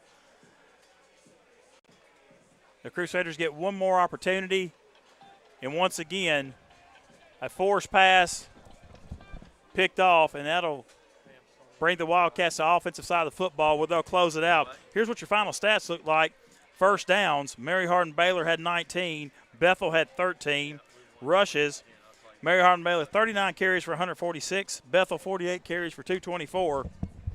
Passing yards, 186 for Baylor, 61 for Bethel. Mary Hardin-Baylor was 19 of 34. Bethel 6 of 15. Total offensive plays, 72 for Mary Hardin-Baylor for 332 yards. Total offensive plays for Bethel, 63 for 285. Fumble return yards, 1 for 70, which led to a touchdown. Punt return yards, Bethel had 1 return for 20. Mary Hardin-Baylor 1 for 5. Kickoff returns, 1 of 27 for the Crusaders, 2 of 26 for the Cats. Interception returns, 4 of 8 for Bethel, 1 interception, 0 returns for the Crusaders. Punts, Mary Hardin-Baylor had 3. They averaged 38.66 yards a punt. Bethel had 3 with 42.66. Each team had 1 fumble and loss. Penalties, Mary Hardin-Baylor 3 for 33. Bethel 6 for 100 yards. Possession time, 29:06 for Baylor, 30:54 for the Cats. Third down efficiency, 2 of 13 for the Crusaders, 15%. Bethel 5 of 14 for 35%. Fourth down proficiency, 3 of 5 for the Crusaders at 60%. Bethel 2 of 3 for 66%. Zero or red zone scores, chances, Hardin-Baylor 2 of 2, Bethel 1 of 2. Defensive statistics, Mary Hardin-Baylor leading tackler. Brzezinski had 9 total tackles, 9 solos, followed by Hill with 7 for the Wildcats. Oh, let me see, there it is. Brody Franks had 8. Followed by Darian Lewis with 5, and Jasiris Clark with 4. Final score here at Wildcat Stadium, 20-10. Wildcats defeat the Crusaders of Mary Hardin-Baylor to go 2-0 on the season. Craig, you and I talked during the week, and we talked this morning before the broadcast that we didn't think it would be easy no matter which team won. It was certainly a hard-fought, cleanly played. Credit to both programs and teams, but cleanly played for the most part. And a hard-fought game that could have gone either way. Bethel wound up making a few more big plays than the kids from Texas. And the 4 interceptions really big. The scoop for the fumble recovery, obviously a huge one as well. Yeah, no doubt about it. Again, you can't say enough about the defense this week and last week. And talking to some folks in the crowd at halftime, you know, people are still looking for that 50-point ball game, the 400 yards passing. Football is a game of personnel and what your team is made of that particular year. Yeah, everybody in this day of football likes the RPO, throw it 80 yards down the field, get 400 yards of offense. If that doesn't fit your team, good coaching and good coaching staffs will adjust and make it work, and I think that's what Coach Jasper and his staff have to do this year. It's a different form. It's a different type of offense. It's going to be a ground and pound. Ride the wave, continue to get better, see where it takes us. And how big was the defense and special teams? If you told me this morning that Mary Hardin-Baylor would have 332 offensive yards to Bethel's 285, I'd have said Bethel lost by a touchdown or 2. Absolutely, absolutely. But there again, credit to the defense today and credit to the offense. Remember, we said at halftime, I said the first team that puts it in the end zone will win this ball game. That was the Wildcats. That's the case. We'll take a 1-minute break. Mike Jasper will join us in a matter of moments. We'll come back, talk about some of the stars of the game, the ebb and flow of it, and get the head coach's views as his Cats go to 2-0 with a 20-10 win. We're back after this 60-second message on the postgame. Stay with us on the Bethel Football Network. Downtown is thriving, and the Blacksmith Restaurant is leading the pack. From the rustic dining room to the unmatched patio, eating local with family is what we're about. Live local, eat local, relax local. Buy a car in your bikini. Buy a truck in your jammies. Buy an SUV in your, well, no matter what you're wearing or not. Shop JonesChevroletHumboldt.com with the area's largest used car inventory. For over 60 years, King Tire Company has been a trusted name in quality tires and auto care, proudly serving the Jackson community for decades from our Old Hickory Boulevard location. With tires, alignments, oil changes, AC repairs, brakes, belts, hoses, radiator repair, and more. King Tire Company delivers the expertise and reliability you can depend on. Visit King Tire Company on Old Hickory Boulevard in Jackson today, where decades of experience meet top-notch service. Buy a car in your bikini. Buy a truck in your jammies. Buy an SUV in your, well, no matter what you're wearing or not. Shop JonesChevroletHumboldt.com with the area's largest used car inventory. Downtown is thriving, and the Blacksmith Restaurant is leading the pack. From the rustic dining room to the unmatched patio, Eating local with family is what we're about. Live local, eat local, relax local. Buy a car in your bikini. Buy a truck in your jammies. Buy an SUV in your, well, no matter what you're wearing or not. Shop JonesChevroletHumboldt.com with the area's largest used car inventory. No matter where you are, you can shop 24/7 at HumboldtDodgeChryslerJeep.com with the area's largest used car inventory. Welcome back to Walter Butler Stadium, everybody. The Cats win it 20-10. The good-looking guy on this screen is one Derek Hubble. The other good-looking guy is Coach Mike Jasper, and the old guy here is Diamond Dave McCulley. Mike, congratulations. A hard-fought game and different kind of scenario than we had last year. We talked about it with a high-scoring affair, but your defense, you come up with 4 interceptions. You come up with a scoop for a score with Clark to get on the board, trailing 3-0. You take the lead 7-3, and that kind of game. Brody Franks, leading tackler. I was looking down a moment ago, 13 total tackles. Met his dad before the ball game. Congratulations on a hard-fought. You knew it would be hard-fought. You told me that with this team coming in from Texas. They flew into Memphis, had a little flight problem, but they got here. We wish them traveling mercies back home. But, boy, oh, boy, congratulations on a hard-fought win, a big win. Man, I appreciate it. You let's start with defense. 4 interceptions. You rushed their quarterback a bunch of times, made him throw the ball when he didn't really want to. Both teams wanted to run the ball a lot today. That was sort of the game plan, you could tell. But let's talk about your defense. Yeah, our defense was locked in. We had a great week of preparation. Coach Springer had a great game plan, and those guys came out and executed, man. And you know, you talk about high-scoring affairs and stuff. We've gotten spoiled a little bit around sure. here. These are real football games, and that's what it takes. And I think that's what makes me most proud is that on the sideline, everybody stays unified, everybody stays locked in, and it's a team win. No doubt about it. You put some pressure on the quarterback and made him throw some balls, and then credit our defensive backs. They really did a good job reading some things today, too. Absolutely. They stepped up to the challenge, man. Mary Hardin-Baylor has an exceptional receiving core, very good coaching staff over there, very great program historically. They're an amazing from top to bottom. But those guys stepped up to the challenge. Coach Springer challenged those guys all week, and they were locked into the game plan and came out and executed it. Huge play by Clark as he scooped it and goes 70 yards for the touchdown to get us on the board. Yeah, I love it. I hope Kool-Aid scores every week. And then I was glad to see D. Hines. Here's a guy that has stood his time, and he comes up with a big INT, which was a big play in the game as well. Yeah, both my military guys, D. Hines and Markel Crawford, are both. Crawford had a big game, yeah. Yeah, had big games for us. They serve our country, and I couldn't be more proud for those guys in the way they played today. And then Merrick's gets the other interception. Yeah, Jazz is a heck of a ball player, man. We're blessed to have him. If you look at Rutgers' numbers today, they don't wow you. 6 of 15, 61 yards through the interception. And then you look at his rushing today. He rushed the ball several times, too. Came up with 51 yards on the day total after some of the losses. But all in all, I thought he really did a good job leading us to the victory. Yeah, absolutely, man. You got to understand these quarterbacks are younger guys without a Sure. ton of playing experience. Yep. But they've been locked in, man. They're doing a great job just trying to settle in, find their identity. And I think as long as we can keep learning, all right, through wins, I think we'll be okay down the stretch. No doubt about it. T.J. Taylor, he's a really neat kid to watch. He's so versatile. I mean, special teams and, of course, receiving. But you got to feel like you got to have him out there a lot, don't you? Oh, absolutely. T.J.'s a phenomenal player. And I don't know if you pay attention, like how you said, on special teams and the way Sure. the kid blocks. I mean, He's bought into the entire aspect of playing the position. He's not just out here to catch passes, and it's something that you can truly appreciate when you watch the film. This game had some ebbs and flows to it. There was a lot of momentum plays for both sides. We wound up having more. Yes, sir. And that's the name of the game. All right, is just trying to get that momentum back. I told the guys before the game, never too high, never too low. That's a phenomenal football team that just came in here to play today from Texas, and we stood up to the challenge. We met the challenge, and we exceeded it, and our expectations were met. I like number 24, their running back, Ferguson. He's a really good running back. He's hard to bring down, isn't he? Yeah, he's a tough guy, man.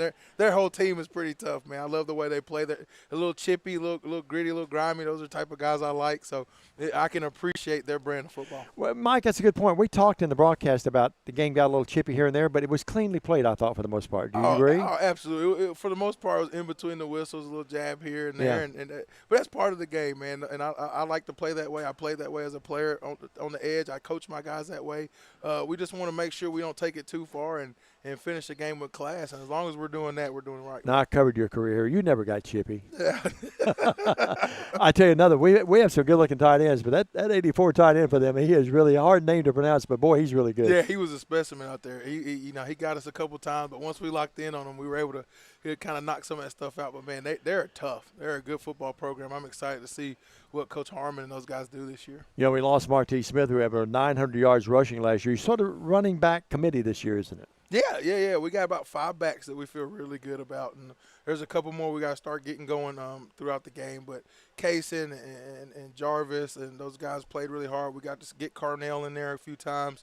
We got to start working Kirk and some other guys in there. But, running back by committee, those guys run the ball hard and they protect it. That's one of the big things I like about them. 30% of the game is special teams. Special teams today, field position was big today. Braden Hackett had a heck of a game. It was good to get Ozil back. You got to talk to him. Last week it was 42.6 today on his average. Yeah, he was. And one of them, to his credit, was sort of a shorter punt, high, but we got him down inside the 1 yard line. Absolutely, it was a beautiful punt. But another thing I think that was great was his kickoffs, man. Not giving. Oh, those touchbacks are a weapon, aren't they? Absolutely, they had a phenomenal core of guys that, like I said, their receivers and their return guys are very dynamic, and Braden was really able to help us out by taking them out of the game. No doubt about it. You and the coach conversed, I'm sure, after the game. Both congratulated each other. Mm-hmm. Absolutely. Coach Harmon's a great guy. That was our first time meeting in person, but we've had many conversations since last semester. When They'll win a lot of football games, won't they? Again? They'll be phenomenal. They've won a lot of football games. He's been there for close to 25 years, and he's a phenomenal football coach. He's following a legend. I think he's a legend in the making himself. Sure, no doubt. Well, you take this one to the house, you watch the film, and then get ready for the first road game next week. Absolutely, man. Excited to go down and play another tough opponent. There's a bunch of really good football players that are, they're that military pedigree, so they're disciplined, they're hard-nosed, and they play that option. So we got to get our chin straps buckled up and ready to go. I want to bring up a point, too. Some people thought maybe Point wasn't that good. They gave Lindsey Wilson all they wanted today. They won. Lindsey Wilson won, but it was a hard-fought game for the Blue Raiders. Absolutely. Coach Zeters and that staff do a great job. Their defense is really solid. They're good. Solid. They're really good. They do a little bit more twisting and moving up front. They're not just going to come out and play. So they're unpredictable and they play hard. And I think a lot of people got to give them their respect. Right now they're young. Sure. So as long as they can retain those guys, you got to watch out for Point in the future. Well, I totally agree, Mike. Another big crowd here today. Just the Lord ordered us up. You couldn't have a better day. No, it was beautiful. Very blessed. One of the few times you've been on that sideline, other than wintertime, it hadn't been hot down there. Yeah, it was beautiful, man. Well, congratulations, you and your staff. Well executed, great game plan, well executed. Again, both teams, we knew it would be a short game today because both teams really inclined to run it a lot. Yeah.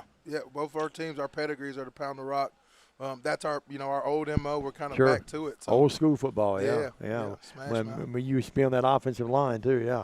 I know. All right, Mike, congratulations. Don't forget to quote later. I appreciate you, All right, Mike Jasper, as the Cats go to 2-0, they win the game 20-10. We'll take a 1-minute break and be back for a final comment right after this on Worthy Road Studios. Hey Jackson, Chuck Hutton, Tennessee's trusted name in automotive excellence, is proud to announce the grand opening of Chuck Hutton Nissan, now open at the I-40 and 45 bypass right in the heart of Jackson. Come see why Chuck Hutton has been the go-to destination for car buyers in Memphis for over 100 years. Now we're bringing that same dedication and experience to Jackson. Come experience the Chuck Hutton difference for yourself. Chuck Hutton Nissan will have you saying, I'm going to Jackson. Roberts Jewelers, West Tennessee's premier luxury diamond jewelry store, family owned and operated for 78 years. Owner Janet Silver has a passion for hand selecting the best luxury jewelry from around the world. Roberts has the largest estate jewelry and diamond selection in West Tennessee. Roberts does custom design jewelry in their RJ Case state-of-the-art custom design studio. Chris Case is the most certified jewelry design expert in the area. Book your custom design experience now at robertsjewellersinc.com. Roberts Jewelers, 405 Van Drive, where West Tennessee gets engaged. My special thanks today to the Worthy Road Studios crew, Billy Boland II, Adriana Boland, Stephen Childers, and our producer director, Christopher Reeves, all very fine young people and very, very talented, to say the least. And we hope you enjoyed the broadcast today.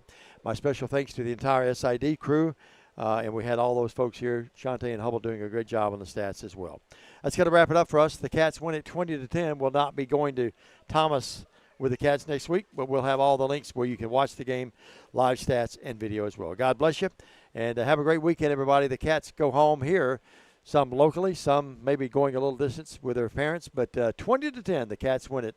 Until early October when we come back your way with another home game, I'm Diamond Dave McCulley. So long, everybody.